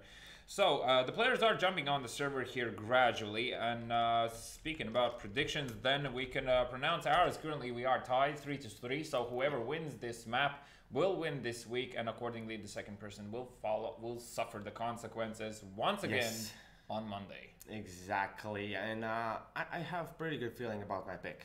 Okay, so what is your pick? Tell me. I'm gonna say it's gonna be Estonia. Now they're gonna take down a Celtic here. The scoreline will be 16-9. it's going to be a relatively close game, but I have a kind of a feeling that the Celtic will have a bit of a problems adjusting to the type of play that Estonia will bring. Of course, our production guy is saying that I won't win this prediction. And well, what are you saying? Rightly so, because I have chosen to go on this side of a Celtic here. Okay. I feel like just off the fact that they have found their only victory on this map, it's going to give them extra confidence in playing it. And they also most likely will try to see if they can reenact what was their success in first time playing it. And we saw a lot of fast rounds coming out them in that game, and I feel like this is going to be the case here as well, and might surprise EU Estonia players and catch them off guard. Also, EU Estonia have a stand-in playing. Yeah. I have no information about this guy. His nickname is Nix. I haven't seen him play in any tournaments that I've casted, or anything along those lines. The player is unknown to me as well, so obviously everything could go south. If so, 1,000 tears coming out of my eyes. But the scoreline that I wrote down for myself is going to be 16-10 in favor of Celtic. So I still feel like it's going to be a close game, just because of where these teams currently are. And a lot of being in those high pressure situations one more time, it can cause you to make a lot of mistakes here. So hope I don't see them that many on the side of Celtic, as it is for, I beg your pardon, for selfish reasons on the side of EU Estonia.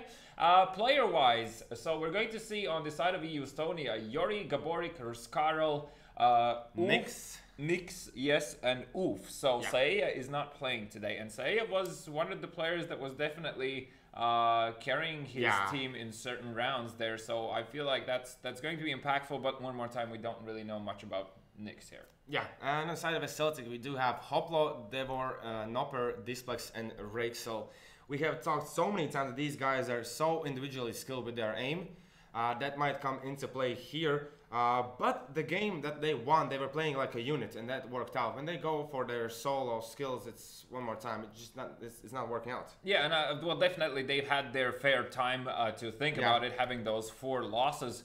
So I think this is Mirage also requires for you to play as a unit. You need to be able to trade out, and you need to be able to establish one more time mid control here. Rexel just showing off his deagle twisting skills there with that still hidden animation. So one more time for the guys that don't know, if you have the deagle in hand and if you spam the F by default button, which is inspect your weapon quickly, you can actually get to enjoy that little spinny thing. Yes, hopefully more of those things will come in CSGO, as there's a I feel like that was it was a cool addition to the game. So but it looks like we are ready to jump into the 9th round here between those two teams, and look what's happening. It's going to be one more stand-in for the side of Celtic.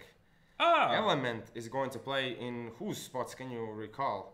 So we Displex. Displex is not going to be playing. It's going to be Element. Actually, I've seen the guy playing before, and he has had his fair share moments of brilliance there. So I'm not really sad about it. But obviously, the question is how it will affect their team, as the EU Estonia have won the 9th round there. So they will be starting on the CT side most likely here. As Celtic starting on the Terrorists, just hoping for them to have a good solid round there. I believe the map that they won, when they won Mirage, they went for a fast B execute, so they were just rushing into B there. Yeah, the Glock train is one thing that you kind of want to try at least one time in the game. Yeah. It has its strengths, has its moments of brilliance, but now let's see, as we're going to jump into the first round here between Estonia and Celtics to see who can take down who. I'll remind you, if Estonia win, I win the prediction game. If a Celtic win, then of course the other guy who's sitting next to me is going to win it, whatever. Yeah, whatever, Susan. Okay, but Devor has already found the first kill. So the middle position. My hands are already in the air now, as Nick's looking towards connector, seeing if he can equalize the scoreline here. Not finding any headshots just yet, and he will be dinked from through apartments. Yes, from Palace even. As we can see now, the bomb is going to move into connector, and let's just see now. It looks like a Celtic will take the control of this position. As here's going to be Oof taking down Element, catching a guy a bit off guard there. As now the bomb yet to be planted. They're even pushing with the bomb. I'm not sure that this is the right choice. Yori has to get these shots and he has to get these kills in order for his team to win the game. But from the other side, your Oof is already coming in, looking for the shots, but they're just coming in. Oh, what is this positioning. It's so messy right now as all of these players are all around the place. Yuri will find a kill towards Hoplo in jungle, but you can see Nopper already making his way towards B, and he's going to be planting for short here. That is a safe plant, but you can see that Devour is still currently in A site, so Nopper must stay alive absolutely here for as long as possible. Yuri is going to be heading his way as Devour will eliminate Nyx here, and Yuri still sitting on 50 HP. Nopper in a good position. He's re-peeking that angle, so looking to see if he can bait out any extra shots, and now he's in the distance where Nopper wants him, and the Glock was that the Glock? That's a P2000. Yeah, excuse me. So P2000 kill will finish him off regardless.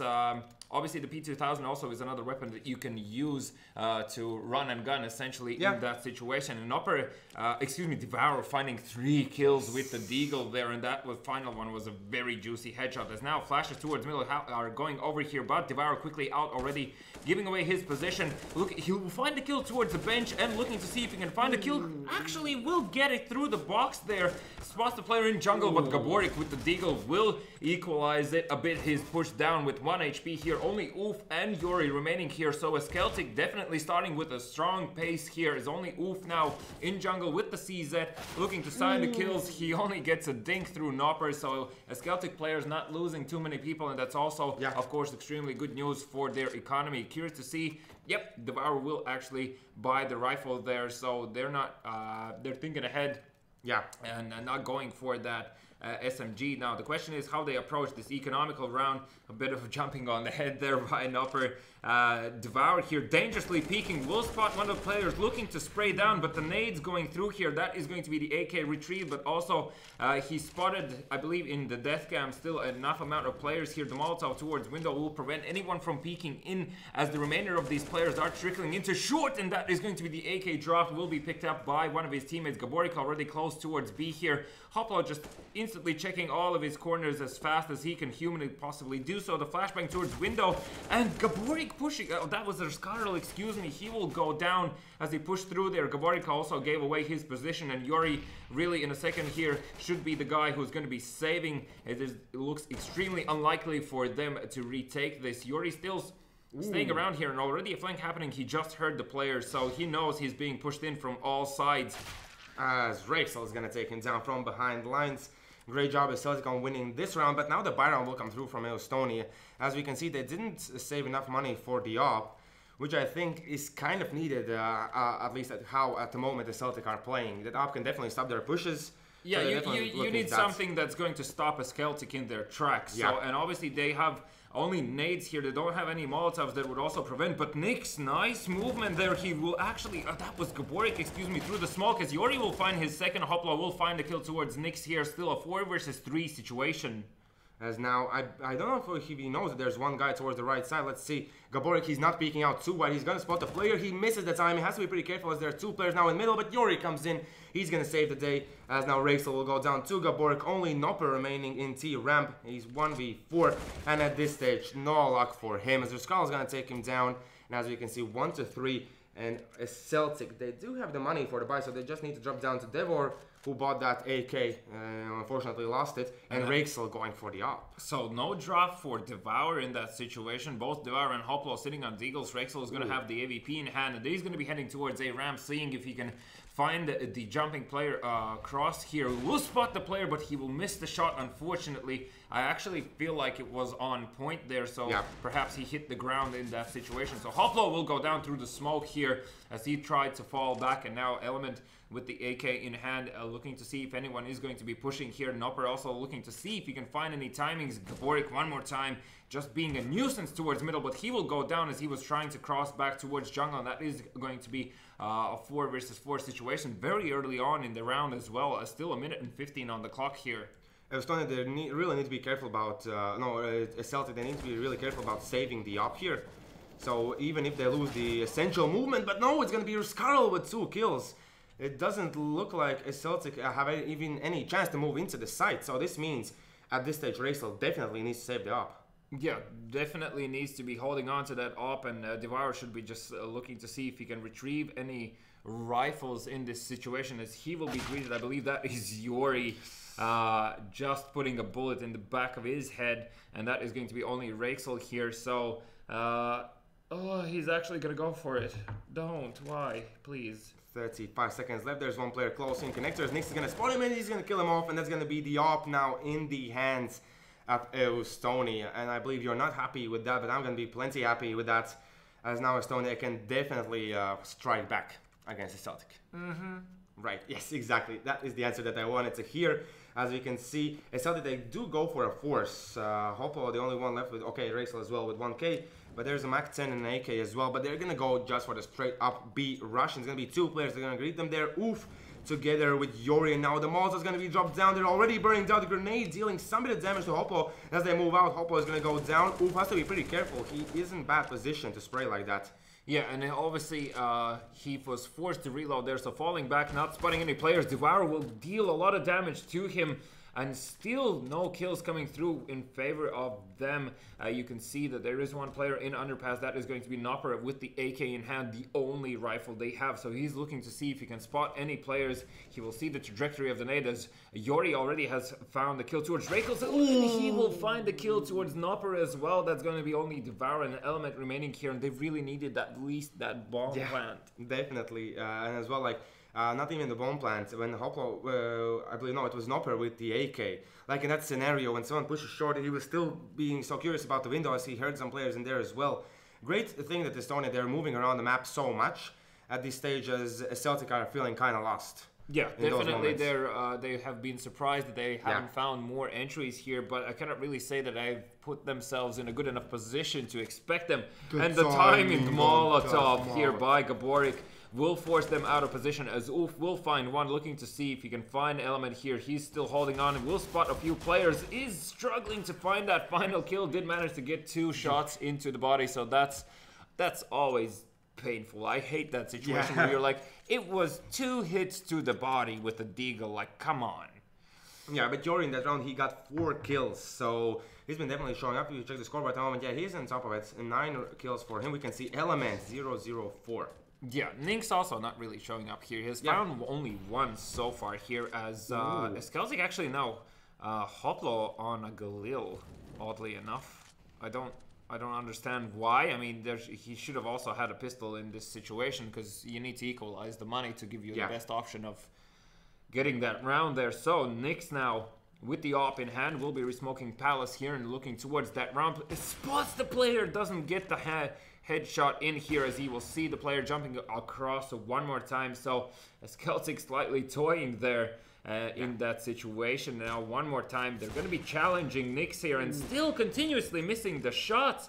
I mean, fall back, dude. It's not working out for you. Even at this stage, he's missing one. Urskara will come in to help out, but he will be taken down, and both Nopper and Rexel will find kills, but Gaborik equalizing one more time, finding the kills towards Rexel and Hoplo, and that is going to be a 3 versus 2 situation. Nopper has made it downstairs here into this shadow position, looking to see if he can spot anything, essentially, and also trying to see if he can get to that weapon. So that is going to be the Galil retrieved here. Do they expect Oof to peek out? The flashbang coming through here, so Oof will find a kill towards Nopper, and now only Devour left with that deagle in hand. Somehow needs to find a miracle, essentially, to get this round. He's gonna find the first head, but he's gonna go down. So 4-3 in favor of Celtic. Even with Nix missing all those shots, even with that, they still managed to get the round. I'm not sure what happened there with Nix. But the Gaborik came in the right time to get those 2 kills. That I believe they were rushing the player there. Yeah, and of course Gaborik knows. Gaborik is a very experienced player, so he knows when he needs to come in and help out here, as the flashbang will come through. Devour won't find any damage towards window there, and the grenade! The grenade comes off, and the second grenade kill. What is going on? As Celtic, they have so they were like, we can't kill them with bullets, we'll just kill them with nades. Yori will need to go huge here. He will find the ding towards Devour, but instantly going down, and Oof going down. Whoa. That will be only Urskaro remaining here, and I mean, I don't think it's even worth going for it. Just go for exits at this stage. He's still looking to see if he can find any timings, and I'm not sure. I believe he heard the player in CT spawn, so he's just going to be waiting for that second guy, and he was I think he was just spotted. As you can see, the player's heading from short, already peeking into window here, and Ruscaro understands that his position is 100% known, and he has been cornered in. As you can see, he cannot really decide on which of these players is going to be the first point of contact. Rexel missing a lot of bullets in that situation, but Devour with the jump into window bravely will eliminate him, and that will be another weapon out of his hands. Still though, EU Estonia is sitting on a lot of money and still can afford themselves another 2 buy rounds, I'd say. Yeah, and Gaborek is going to instantly go for the op, as the rest of the players will go just for the M4s. You can see Rexel one more time is going to pick it up. Let's see if he finds any luck this time, as I believe he had the spawn for this peak. He's going to jump through. Oh, he just missed the timing on those players. It's not going to be Nick's peeking in, but Rexel will show how it's done, as he's going to kill him off. And now, if they decide to hit this A site prematurely, there is going to be Gaborek ready for that, as well as Ruscaro. This is not the best position, like he's on stairs. The bomb is actually down towards B apartments here, so this potentially is a fake coming out here from a Celtic players, and the push through will find Ruscaro, and that is going to be alarm bells here, as now Gaborek will find the kill onto an element, and the second following up kill towards short. Hoplo is going to go down. Gaborek, he's so dynamic with the op. And he's not being even scared. He knows where to look for the place. He's going to find the third kill as well. As only 2 players will remain. Devor did find his luck towards that B side. As you can see, Bomb is still dropped down. It's going to be 2v2. And against these 2 players, Yori and Gaborek, the players that are showing up. But the same thing goes for a Celtic, Devor and Upper as well. When they get the kills, the round is over. And they're going to be splitting into this A side here. And Gaborek, I love this play coming out from him. Devour just missing the timing there as well. So he won't spot any players, and they're definitely not going to expect Gaborek to be in apartments with the AVP in hand. Also, you can see both of these players have the fuse kits, and still Yuri sitting on a Molotov and 2 flashbangs. So, it's all so dicey. There is Devour in CT spawn already, so he has definitely passed information that the AVP is not there. I think they might consider him being in A apartments. As you can see, Nopper just checking out Shadow. And somehow, I mean, Gaborek, of course, doing the smart move there, not showing his position, is going to be passing information to his teammate. And, that first zoom in is going to, of course, give away his position. So he really needs to be on point here, as well as Yori needs to be the first point of contact here. Gaborek will find the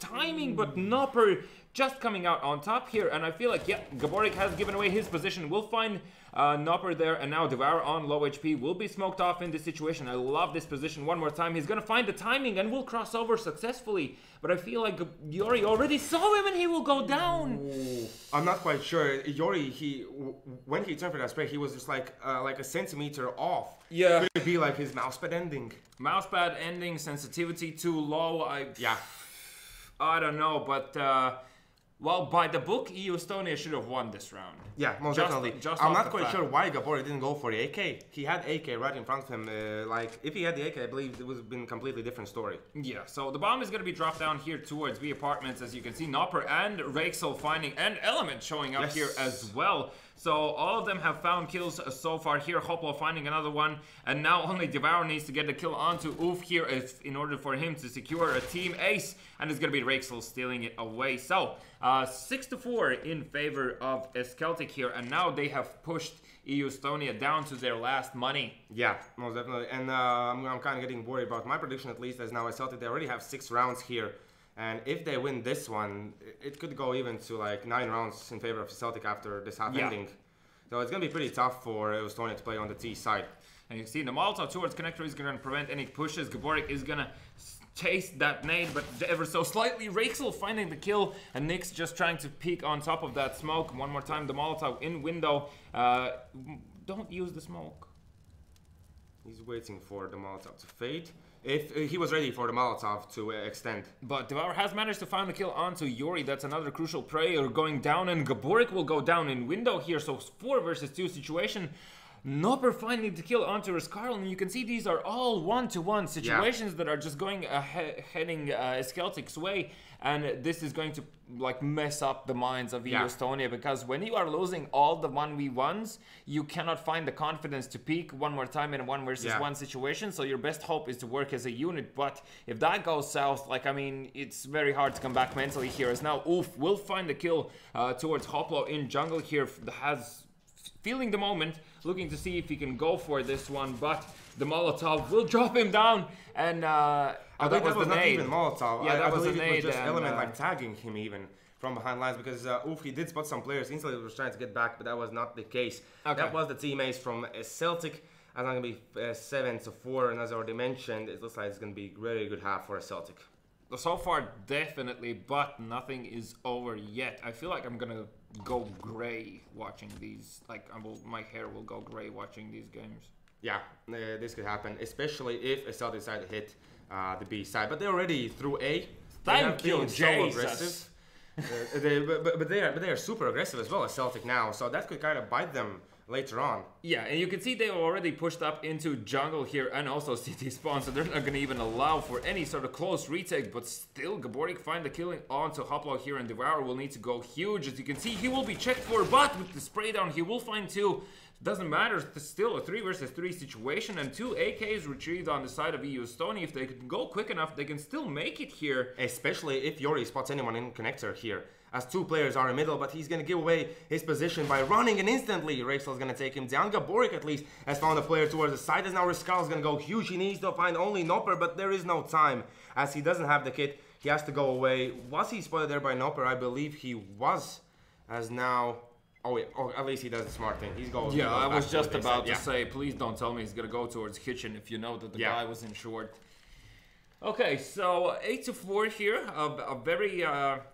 aggressive half coming out from Celtic, and rightly so. I mean, a few rounds didn't go their way, but they just continued with the aggression and have actually found their way into this game, and now it's just a matter of EU Estonia being able to adapt here. Now Gaborik with the AVP in hand one more time will be looking towards short somehow. He tags that player. That was unlucky. Yes, as now Yori is going to be the next guy towards short, but instantly already Hoplo and Devor both have found the kills.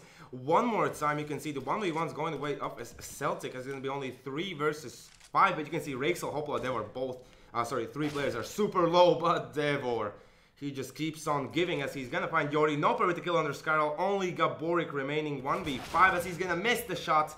And it's going to be one more time as Celtic prevailing, and what a confident round. Do you feel it?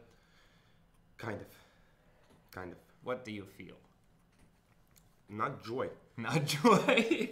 Not joy. Okay, I'm literally asking for trouble here by saying that. So, Element is going to be heading towards middle here. He does have the AK in hand, and Hoplo.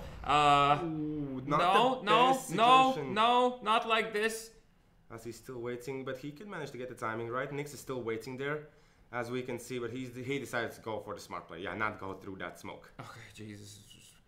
1 man down already on their side. That was the Element with the AK in hand. Yori, of course, giving away his position with the Deagle, trying to pre-fire there. And Hoplo will find Nynx towards A. So that is at least 1 kill heading their way now, as the bomb is actually going to be making his way towards a middle/B.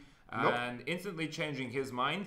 So a change of plans on the fly here, as you can see. Gaborik posted up in default, looking towards connector. The Molotov towards Shadow, and already jumping on the balcony here. Well, that was a long time. Yes, exactly. But now Hoplo is Hoplo is kind of in trouble, but they both find kills, and they're gonna even find Gaborik. Only Oof remaining. I definitely thought this is going to be the round going the way of Estonia, but that was not the case. So 10-4 here. EU Estonia will have another shot here, buying up, and I feel like a double-off setup is definitely viable at this stage. Nynx has already bought one, and I would like to see Gaborik go for it as well, but that's not going to be the case, as he decides to favor utility here over AVP. And I mean, well, he did have that brilliant round with the AVP where he found like 3 kills, I think, or even 4. 3. I think it was 3, yeah. It was 3 for sure. So Hoplo now peeking towards the middle here is not going to spot anyone because of that smoke. Quickly checking connector here and looking to see if he can peek into short, and he will find the kill onto Yori there. Actually surprised not to see any flashes going over middle from EU Estonia to check it, and now Hoplo will find the kill onto Oof as well. Nix with the AVP in hand. Gaborik is the only man with the defuse kit. Both Gaborik and Ruskarl finding kills here in this situation. So still, all things can happen as the bomb is still dropped down towards B apartments, that is, and Nynx. What is going on? He's again missing the shot. But you can see, yes, as you said, the bomb dropped down. It's going to be 2v2 situation now. And I believe they should switch out the weapons. As Devor is going to find one, and Devor with the next. My man. 11-4. Celtic finished the half. They only need 5 more rounds to win it here. And Estonia, they have tons of work ahead of them here. Tons of work, but still very doable if they win the pistol round. And of course, afterwards have a correct approach towards the following gun rounds they're going to have against these pistols. Yeah. And then, of course, they still need to win the bye round. Yeah, so. Which could be a bit difficult against the Celtic in this kind of form.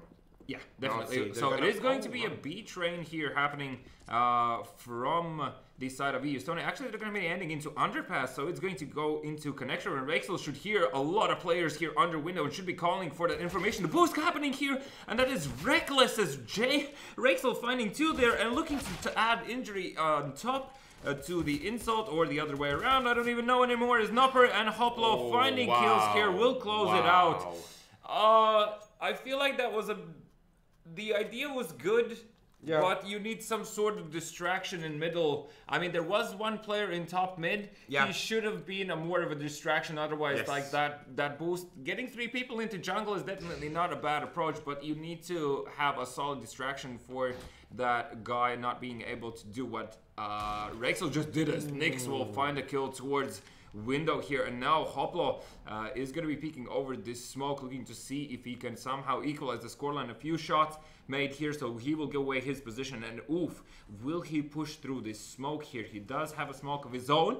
Element will find the kill onto Yuri here in top middle. Now oof, running through here, will not find Hoplo as he has smartly fallen back here. Element, do not overstay, you're welcome, as he will go down, and Gaborik will find a kill onto Hoplo here. That will be only Devour and Nopper remaining here, and this is gonna going south, but as I say it, Nopper will find the kill to Urskarl, and that is Devour in a 1 versus 3 situation. No defuse kit, but considering how quickly he's rotating through the spawn, yeah, he can manage to do this.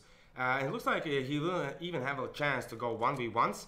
Like if he finds Nyx, of course, then it's gonna be oof with Gaborik instantly peeking towards that position here.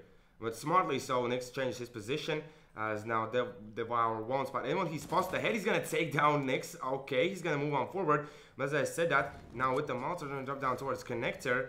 We'll see Gaborik pushing out. He's already spraying through that box. You can see they were dropping down to 25 HP. Good thing that Ulf is not peeking. He's not giving away his position. Devour only knows where Gaborik is. Now they're gonna peek out, but instantly Gaborik with the kill and the shutdown here in the 2nd round.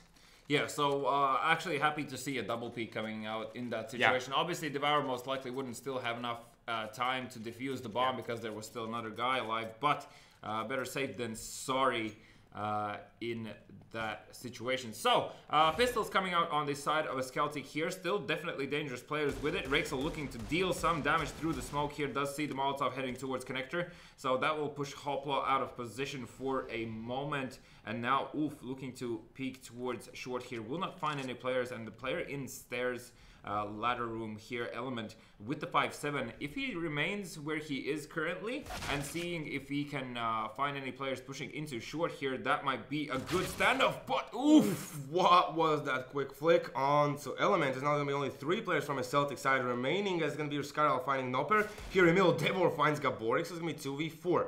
But I guess and in this situation, as now Devor is going to go down to Nyx, only Hoplo remaining. If he manages to save this FAMAS, it'll already be kind of a victory for him. Yeah, definitely a good job if he manages to hold on to this weapon.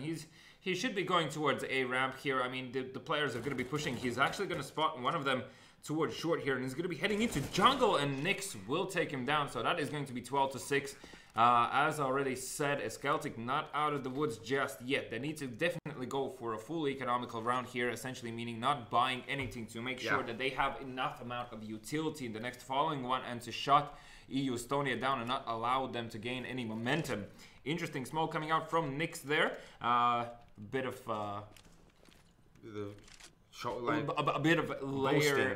layer of difficulty on top here, as you can see. They actually find 2 kills here, and Nopper finding another one. A 2 versus 2 situation. The bombs drop down towards top middle. Oh, but Nopper going for that underpass push instead of for the rifles. Quite unfortunate, but let's see now as Hoplo is going to be left alone. I believe he has no idea where Urskarl is, so this should be Urskarl's kill. instantly. As yes, he's gonna find the player. 1 kill for him, as now it's gonna be 7-12, and now it's gonna be Byron for a Celtic. Still though, it worked out a lot better for them. 3 kills are a very good number to get on. I believe this is the second time we see a stack in window room. Yeah, this is the second time we see it. Last time did not end that well. Yes, you can see that actually in week 1 highlights. Yeah, exactly. But now let's see. Ruskarl now has picked up the op for the T side. I'm not too big of a fan for this, at least at this stage. I think they still need to have that confidence. They need to have that aggressive play in order for them to actually capitalize later on the op, as I feel like it's just an addition to your winning strategy. As you can see, Devor is going to shut down one of the players, and I believe he found Oof there deep into the apartments of B. And I'll be honest, I'm not a fan of Ruskarl having all that shakiness there. It doesn't look like it's being done for style points. It looks like it's done out of nervousness. As now Rexel will go down here, and Hoplo will go down despite the fact that he found a kill there. Devour instantly falling back, making sure he's staying alive, but Nopper finding the timing onto Nix here. And with that off angle being on top of those boxes, Nopper just now peeking into connection, doesn't find anything, as Ruskarl will open up the A site. As now you can see the bombs even heading towards B at this stage. And it's going to be completely open site. So Ruskarl now has to just make some noise for the players to stay here. And he has to be super careful because Devor is already checking connectors. So when Ruskarl peeks out, should be an easy kill for Devor. And that's going to be the case. Now Yori, he's going to be left alone with 13 HP, 1v2. You can see Element still has the grenade. So now he's going to plant up the bomb. I want to see where he goes. Well, it's probably going to be heading... Oh, he's going to plant for short and play... Oh, this is... I was kind of hoping he's going to go into that. Yep. Just do that. Do that. Do what you're doing. Stay there. Stay there. Oh, if the both players are going to come from short, they probably won't realize it. But they're going to clear out short. They know that he's not going to come from there, but they still have to check out the apartments. Yeah, but Devara has the defuse kit here, so he can try and defuse this safely. He's going to be banging through here. He's going to tap the bomb. Yori will need to go wide peak, and Element will find the kill onto him. So, whilst I definitely agree with Yori in that play, just unfortunately didn't go his way. Both CTs coming out from short. And as well, props to Celtic. They are having the mind awareness to go together in that situation, not offer the 1v1s, and just trade it out. Yeah, that kind of worked out. Yori, they're needed, I believe, to rush just for that bomb and see what he can do. It's going to be a fast day round here, as now Hoplov already crossing over. We'll spot these players here. Nopper also in a world of trouble. Hoplov will find one of the kills, but he's completely exposed, and Nopper instantly going down. Oh, and they're giving away their lead one more time as Celtic with this kind of situation. As now they're going to move in on forward. They do have the weapons. Terrorists to do so. But you can see it's going to be 3-on-3 situation, as now the bomb yet to be planted. Ruskarl pushing on forward is going to find the kill onto Rexel. That asked for a very too long time, as they were not going to go down. Only Elements remains, going to find one, but Yori with the kill back. And we said that we will be able to see how the playstyles differ. This is a super fast game. Yeah, this is definitely a super fast game here, and you can see it's really biting Celtic back here, as losing this round was probably, well, currently the best chance Estonia has of coming back into this. Because now, if as long as the Celtic lose this one, they're going to be on a full economical round, meaning that it is going to be potentially 13-10. And if Estonia take a bye round after that, anything can happen. Exactly. As already Yori has found a player in the apartments, so Devor decided to go for a solo play in the apartments. Maybe that should ring the alarm bells. Now Hoplo, he missed a player. There was a player near the ladder room. I believe he spotted him there, but just did not realize it. As now, does he see the head? Nix is going to see Hoplo's head. As now they can definitely decide to which side they want to go to. As the bomb is at the moment waiting towards B. And oh no, Nix, don't do this, don't do this. He has the bomb and he's going to drop it. That's it. That's it in this scenario. Now let's see. Nopper, if he finds this player, no, he's not going to find Yori. There's going to be a lot of... damage dealt. Yeah, most definitely. And Oof has to do a lot of work. But... as now he's waiting for his teammates to come through. There's going to be a player pushing on forward. Can they get the timing right, or will it be him getting the timing right? Although he's going to spot him, and Elements will go down. Only Rexel remaining 1v4 here in this scenario. He doesn't hit the first shot, doesn't even hit the second, and Oof is going to take him down. 9-13, full eco round, as you already mentioned. And then 13-10. Do you think Celtic can maybe try to surprise the enemies then, like push middle? Yeah, they should try for a mid push with combined with nades, because Estonia, as soon as they throw that cross, Celtic players should know that Estonia players are crossing instantly, so they can at least drop one person in that situation. As long as the nades deal enough amount of damage, that should be doable for them from that point on. I really like this approach from Estonia. They're putting 2 players in Palace, already having the possibility to have that trade potential. And here Nix, will he spot the player who's, I believe, trying to peek in the stairs? As he's going to spot him, and he's going to take down Nopper. Instantly going for the kill on Rexel as well. You can see he's low already, as now the kills are coming through. Only Hoplo with the remaining, and now Hoplo with the seeds. He's going to peek out, he's going to look for the kill, he's going to find one, but that's going to be it. That's going to be 10 to 13. And now we can see no ops for a Celtic. And I think, at least in this kind of situation, they needed that. They needed to save more money. Interestingly enough, Gaborik on the Mac 10. Yeah. Do they really don't know that they will have the money?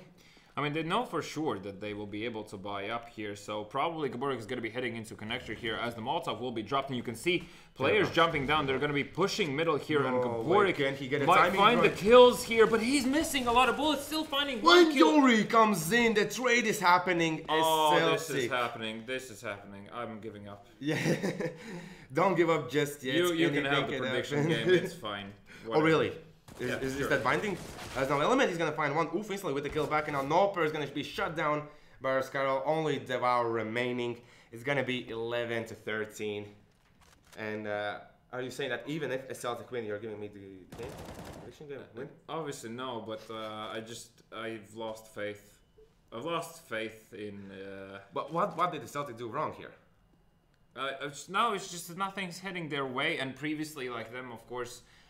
losing those rounds. It's just the score. How many rounds in a row Estonia have taken now? At the moment, 3. This is going to be the fourth one. They take 3, then a Celtic win 1, and they get fully reset, and they lose another 3 here. Devara obviously is carrying his team right now, sitting on 27 kills, I believe. Yes. So, this guy always shows up almost. Yeah, so close to dropping a 30 bomb there. Element not really showing up. Nynx as well. The standings are not showing up. Yeah. So they might not feel that comfortable here. Devour will be spotted. Will actually find a kill onto Gaborik there. So that's at least an AK down. But look at the amount of money Estonia have. They can just continuously rebuy here. Yeah. And is Celtic... Is this what... Yes. Okay, so they're going to be purchasing pistols and armors here, understanding they definitely need more utility in order to stop these players. And most likely we're not going to see any sort of mid pushes happening here anymore. A lot of gunfire towards A ramp here, but still there is no player there just yet. Yuri now in apartments here, waiting for any sort of potential push that's happening. Devour still has the fuse kit, and I feel like, well, off the back of the fact that he has the AK in hand as well, he should be able to rack up a few kills here. And still, these 5-7s are very viable, as I say that. Yes, exactly. Yuri's going to find the kill. Instantly, Yuri's going to be killed off. And now Rexel realizes that the players are going to come towards this B site. Element's already rotating. He's going to hear them drop in, but with this 5-7 has to find the greatest timing ever. But nope, that's not going to happen, as now only Hoplo and Nopper will remain. The bomb will be planted. It's going to be... Okay, I'm not going to say just yet. I still think Hoplo and Nopper can surprise Estonia, especially now if... Okay, they're not even. No, they're not going to go for it, because if they go for this, that means they won't have a utility once again on their side, and they need this utility to stop them. As you can see, Estonia definitely playing as a unit now and have made the appropriate adjustments, and Hoplo will be pushed in this second. And both players go down. Those 2 AKs could have done so much work, but you can see they still have the money. Deborah will probably go for the op. At least hope he's going to go for it. I'm sad. Yeah, understandable. In this scenario, any Celtic fan would be sad because they're not performing on CT side, which is kind of the stronger side here, but it doesn't show the game. The half of 11 to 4. Yes, exactly. One would think, you know, but Nopper with the AVP in hand is going to be heading towards middle here and will find a kill onto Oof there. So instantly a man advantage gained here as another 3 players from Estonia are towards A here. I mean, And Celtic now, they still have, what, 2 smokes, 3 flashbangs. 1 smoke is going to be used, actually 3 smokes those were.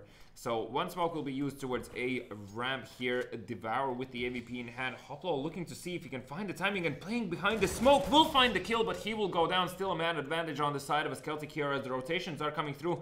And now Nopper with the help of Rexel here just needs to wait for his teammates and retake this together. And you can see the CTs are posted up here. And Rexel with that flashbang looking to see if he can spot any players. Devour will go down with the AVP there, and that is a crucial player. But both Element and Nopper finding kills. Only Ruskaro left with the AVP. Will find one. Still has 50 seconds on the clock here. Will switch out for the AK. But Element with the time push will find the kill onto him here. So 14 to 12.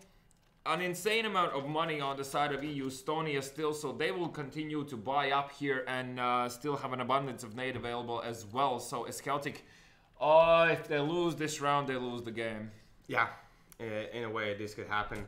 As one more time, it was how many rounds in a row? Okay, 5 rounds in a row. They lost 1, and now they should pull out their strengths as Nopper is going to miss his first opening shot towards Gaborik. It was really lucky for Gaborik that he's still alive. Yeah, so 3 players in middle here. Now the connector Molotov will prevent Nopper from peeking in here. Element expecting some sort of a B push as the deep connector smoke will be deployed, and obviously that will they're actually gonna go for a boost in this round. And Rexel is ready for that. He's gonna drop. No, he's not dropping the Molotov down just yet. Only now when he realized that this could be the case, that this could be happening. And now the timing's gonna be Yori finding the kill on Nopper, and now Nix, he's spotting the player. He's gonna get the kill against Rexel. And now you can see Element here in pretty good position to stop any kind of push from happening, but no one's gonna head through the window room. As only Hoplo towards that A site where the bomb is heading. Oh, and this is looking just way too good for Estonia. Oh yeah, for sure. Hoplo will go down here, and only Element remaining. Yes, and that's gonna be the round for him. So that's gonna be the round for Estonia. Yes, they take it. Good job for them. As you can see, one more time, as Celtics money is reset. So this round should go the way of Estonia, and at this stage, you see they have 2 little amounts of money, so they're gonna force up. This stage, it's kind of okay, but as I said, now they're gonna potentially lose this one, and then after that, this could be, as you said, Estonia taking the game, and that is just a great feeling. Amazing, right? And now you can see here, Scar already trading hits with Rexel. I believe they're pushing the underground, but Nix quickly realizing that that could be happening. Doesn't realize the player could be hiding, as now he's still gonna get killed against Rexel. Did not get the timing right, and here, oh no, Gaborik. They're gonna push in, he's gonna find the kill. Oh, he's gonna miss the first shot. He's like Yori is gonna come in to help, he's gonna spot the first play. Has to be pretty careful as they are pushing forward, then Hopo is gonna find the kill. Now he has to find more as Gaborik is gonna find the kill, and the second one as well with the P250. My god, he doesn't need the op even in this stage. Nah, it's cool. But the bomb drop down, and now, oof, will he hear the guy? As Element will find Gaborik, it's gonna be 2v3. He doesn't hear him. Oh, no. I just heard him now. Oh, and the peak will make Devour to go down. That will leave only Element alive here. He will go down 14 to 14. What is this game? It is a very close game where the better team will win. And of course, I know which is the better team here.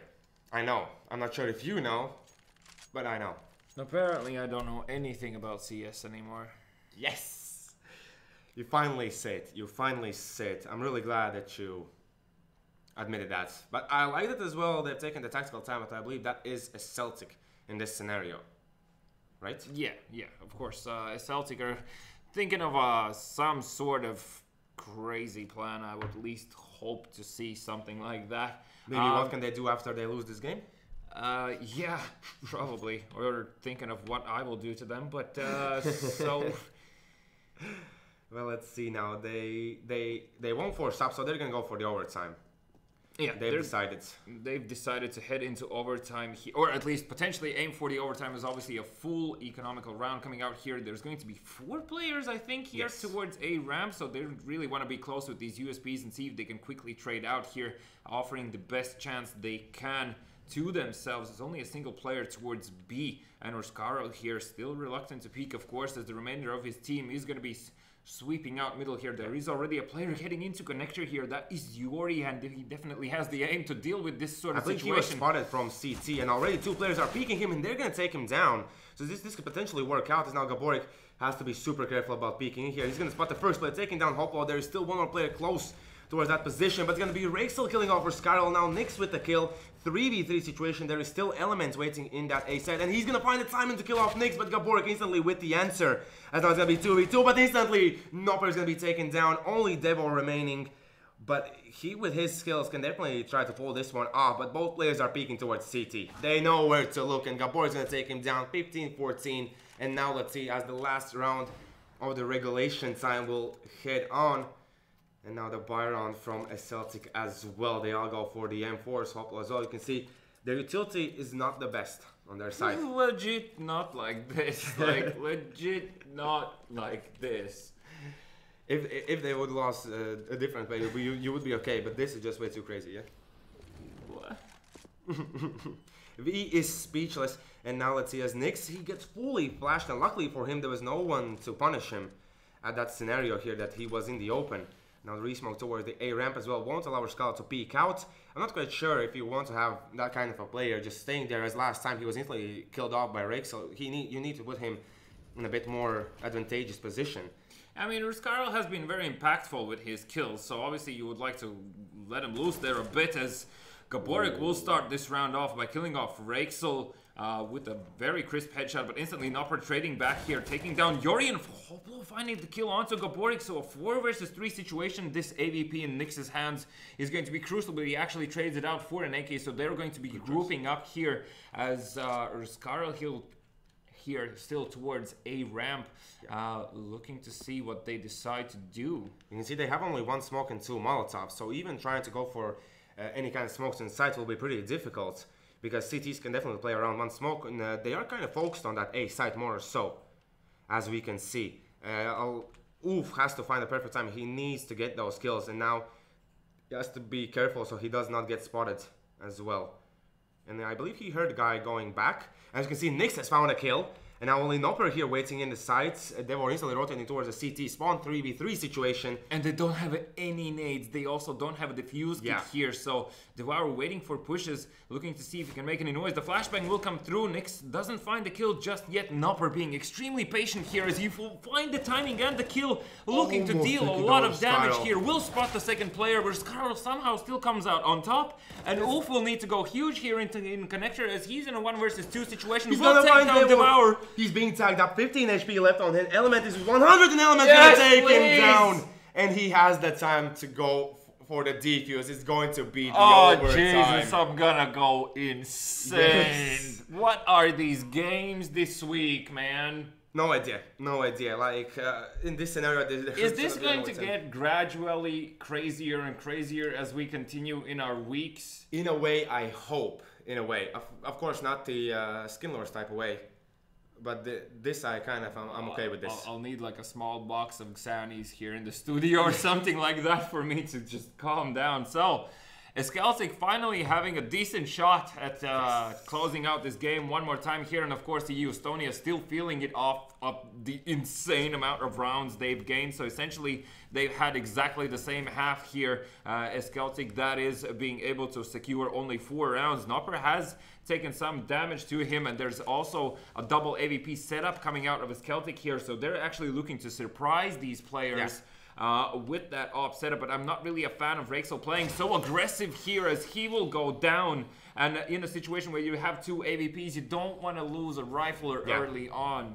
In this situation, yes, and here Nopper, he's holding the angle, and he might spot Yori. But Yori could get the timing right as well, as they're already pushing in. Connector is going to be Koplo going down. And now they push forward as Nopper is going to find 1 kill. Instantly will be shut down by Yori. And only 2 players will remain on the side of Estonia against 2 from a Celtic, 4 from Estonia. And looks like, no, they should go and try for this, right? No, they're going to be saving here. As Gaborik will define the kill onto Devour here. And Elemental looking to see if he can save at least the M4 and pass it on. Because... obviously, a double AVP setup is expensive in itself. The utility on top, I mean, you start with 16k, and like you can see that there's already a player down to like 2 players down to 9. Gaborik is the first guy to hit the 30 bomb here on the server. Yeah, as somehow, unfortunately, Devour has stopped, and understandably so, after having the exact same half in return what they did to Estonia. Yep. Definitely a difficult thing to continuously put up these kills here. but also a lot closer game than we thought we were going to see. Exactly. I was thinking Estonia can take this one home and the Celtic will kind of crumble, but none of the teams crumble. They've been really patient and calm with their approach. I'm really happy to see that. Hopefully we can see more of this stuff from both of the teams later on in the league, as now it's going to be fast push from Estonia towards that A site. And let's see now, as the smoke is dropped down there with our flash and everything else, they're going to move out. And Noper is going to miss the first shot, as Nix already has taken down one of the players.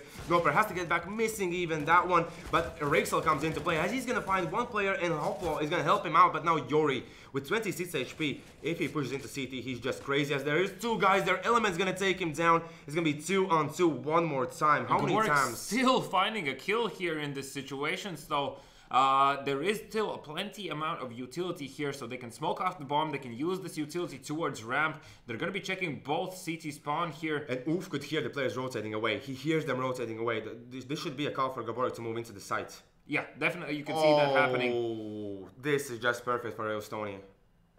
It's almost impossible for a Celtic to retake this one, as they're going to try this one, of course. As now they're not going to go through, yes, they're going to go both through CT. We can see Gaborik's position is perfect for this kind of scenario. Oof as well, being in that position, he won't be contested anytime soon now.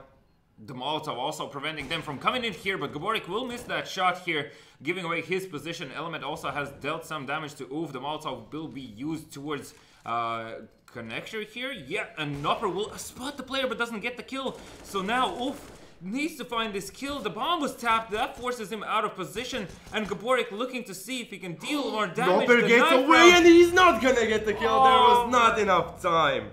Oh, what kind of situation was that? As now it's gonna be the last round of overtime number 1. First half here. V is crying already. Or you finally cut out your eyes. Is that the case? Yeah. That's it.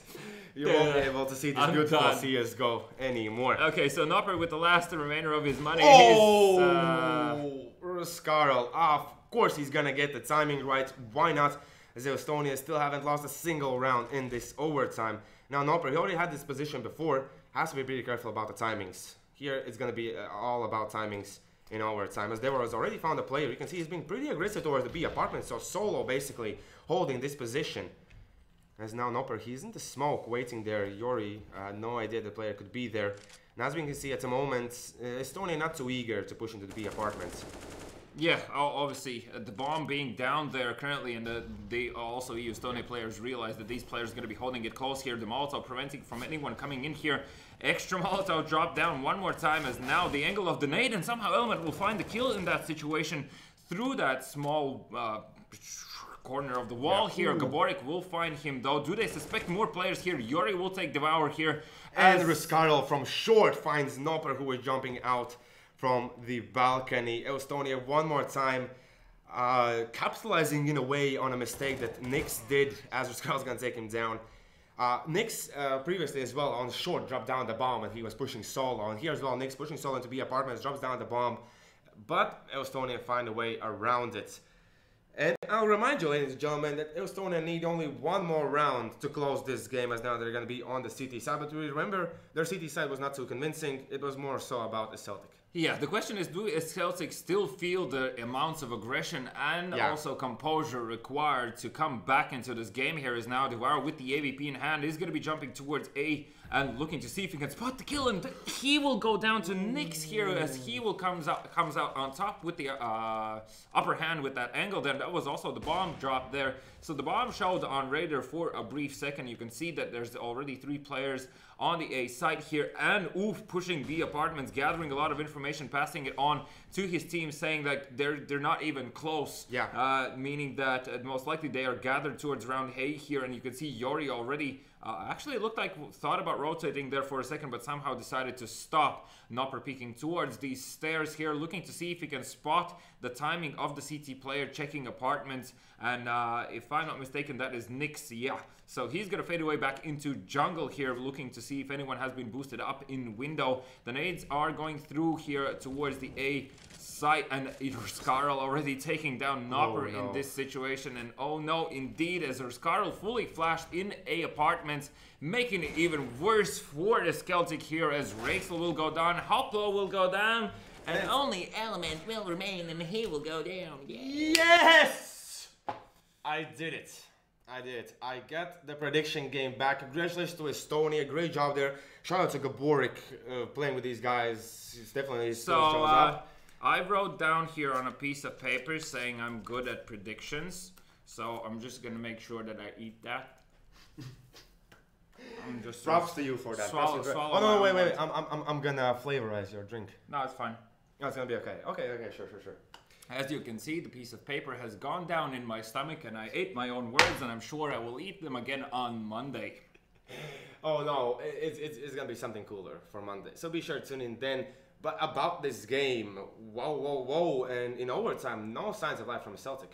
Yeah, they were too broken, and obviously one more time you can see that the rounds, so they continuously got economically reset, and just in the worst of timings, and essentially offering every single opportunity for Estonia to come back into this game here, and that's exactly what they did. Estonia just capitalized off the fact that they were continuously economically reset, playing together as a unit, and of course finding so many entries there.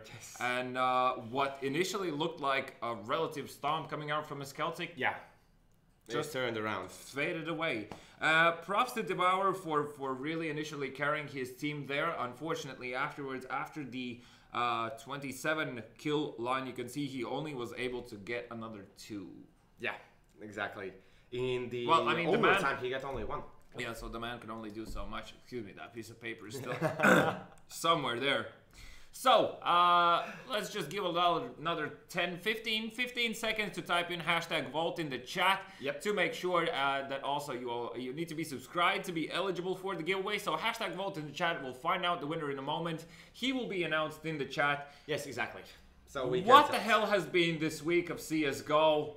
I cannot even put it into words. Like, I mean, there's been so many turnarounds. My pick of the week just went out the window with Lithuania gaining only a single round on Nuke, playing against eSports. That was a sight to behold. Red Eye playing against Ain't. Yeah, that game was also going definitely in a different direction than I thought it would. But props to Red Eye, you can definitely see improvement on their side. Celtic, I started off amazingly here. Of course, as always, as all Latvian teams do, completely crushing any sort of hopes and dreams for Latvian CS. Volsung are still there. Thank you, guys. And Mighty Wolves. My people. Oh yeah, I completely forgot. Yeah, exactly. So maybe let's check out the standings. Yeah, let's have a look at the standings and see where we stand after this week. Finally, at the moment, Mighty Wolves and Volsung at the top of the standings there. Both Latvian teams showing up what they can do. Of course, we can see Mighty Wolves still haven't lost a game. They did go into the overtime, but still no losses. Volsung did lose 1 in the overtime. And then we can see how the rest of the standings go. So Lithuania have lost the game finally. And finally, eSports have jumped up and are back into the top 4 here. So very pleasant sight to behold. Žalgiris currently being in the 5th position. I feel like see them there. I'm very happy to see them there. If we remember last season, they were towards the bottom. Yeah. And now it's definitely been an improvement. Now, question is, what's going to happen with the fact that Boo has joined Lithuania? Yeah, they need to find a new player ASAP. So obviously they need to find a strong player in order to be able to hold in those positions. Yeah. Auto Clutch, I mean, they still have improvements on their hands, but they're slowly getting there. Yeah. Figure of 5 have shown a decent result this week. I feel like they could have done a bit more, but perhaps not enough time to prepare. We don't really know what's the behind the scenes situations with the team, and not like this. On the 8th place, not where we used to see them, but they were exactly in the 8th place, I believe, last season. Last season they were in 8th place. So that is the first 8 positions for you. Afterwards, we see Estonia now in front of Skinlords. Yeah, that is correct? I hope. Is that correct? I believe that is. Okay, cool. So Estonia, but you can see they have 1 loss in the regulation time, 3 wins in the overtime, 2 losses in the overtime. What's up with them? They just like overtime. Oh yeah, they're like super long games. I can't explain. I mean, what this indicates is that the team doesn't know how to close out games. Yeah. Like you get to a point where you can do it, and then it means you are offering too many possibilities for the opponent. So they really need to think about their late game plan and how they approach things. Perhaps they are trying to close it out too quickly, and therefore they're losing those fights, and thus we see the amount of overtimes they've played. It's closely followed by Skinlords, still not displaying what they should be displaying, considering they were in second place last season. XGR, eSports, the guys that never give up and always fight till the very last round, despite the fact that they are sitting there currently in the 11th spot. It still feels like they're doing kind of okay. Like their playstyle is okay and everything else. Their matches are close, and like they're definitely are able to go head to head with almost anyone here. And in that first season, still comically recalling, I was not casting that game, thank God. Lucky you. But yeah, those 6 overtimes, it's probably something we'll never see again. You very rarely see 6 overtimes. Well, you just jinxed it, so thank you for that. And at the bottom there, you can see Red Eye. At least they have won the game against Ein, so putting Ein there a bit lower, climbing. I believe they claimed now 2 spots. They were in 14th and 15th place. Yeah. So they knocked out a Celtic, and they got back in the position where you don't get eliminated. Because I'll remind you, those 4 last spots, they will not play in Season 3. They only can get back in through the qualifiers. Yeah, and of course, Skinlords Red being in the last place. Well, I didn't want to mention them too much. They still have work to do. I believe they will. Nah. Just quit. Just quit. My personal advice, just quit. Okay, that might be the case, but maybe they are the guys that never give up, and we'll know them in the Season 3 as the guys who never give up. Actually, out of all of these teams here, first of all, I don't think a Celtic should be there. Yeah. Because still, on paper, they have the lineup required to actually be definitely towards the upper hand side of this tabloid, as well as Ained. I feel like they haven't found their rhythm yet, and haven't really found a way how to approach the game that will fit them. Whenever we're spectating them, like it feels that they're constantly. It looks like they feel uncomfortable. They're not. We could say that. They have a lot of forced situations happening where it's just slightly hard to understand what is really their sort of game approach and what's their game plan and how they think of advancing. So week 3 here, as we already spoke in the beginning, is something that all of these players towards the bottom side of the tabloid need to understand, that this is the moment where you really need to put all your efforts out if you want to move up, because from this point on, starting with week 4 and so on, every mistake you make is essentially going to cost you a lot. Essentially is going to cost you standings. So Hopefully we have the winner in chat. One more time, if you have won the giveaway, please message us on BSL at bsl.pro in order for us to give you your 10 euros worth of free food. Exactly. Try out the app. It's, as I said, it's very comfortable. I actually use it quite often. Oh, nice. I too do that, and it's super fast. To be honest, I don't want to know how much money I spent on it. Well, maybe we'll find that out later on, but for now we're going to say you goodbye. I'm Envy. I'm V. See you next week, and behold, there are more surprises coming your way. And I'm sad.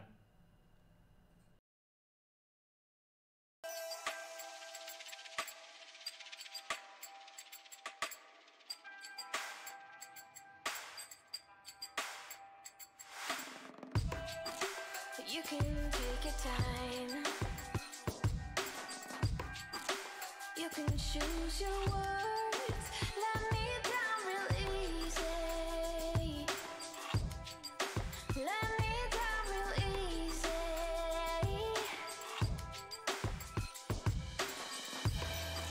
Well, I'm doing just fine, because I caught your eyes. You say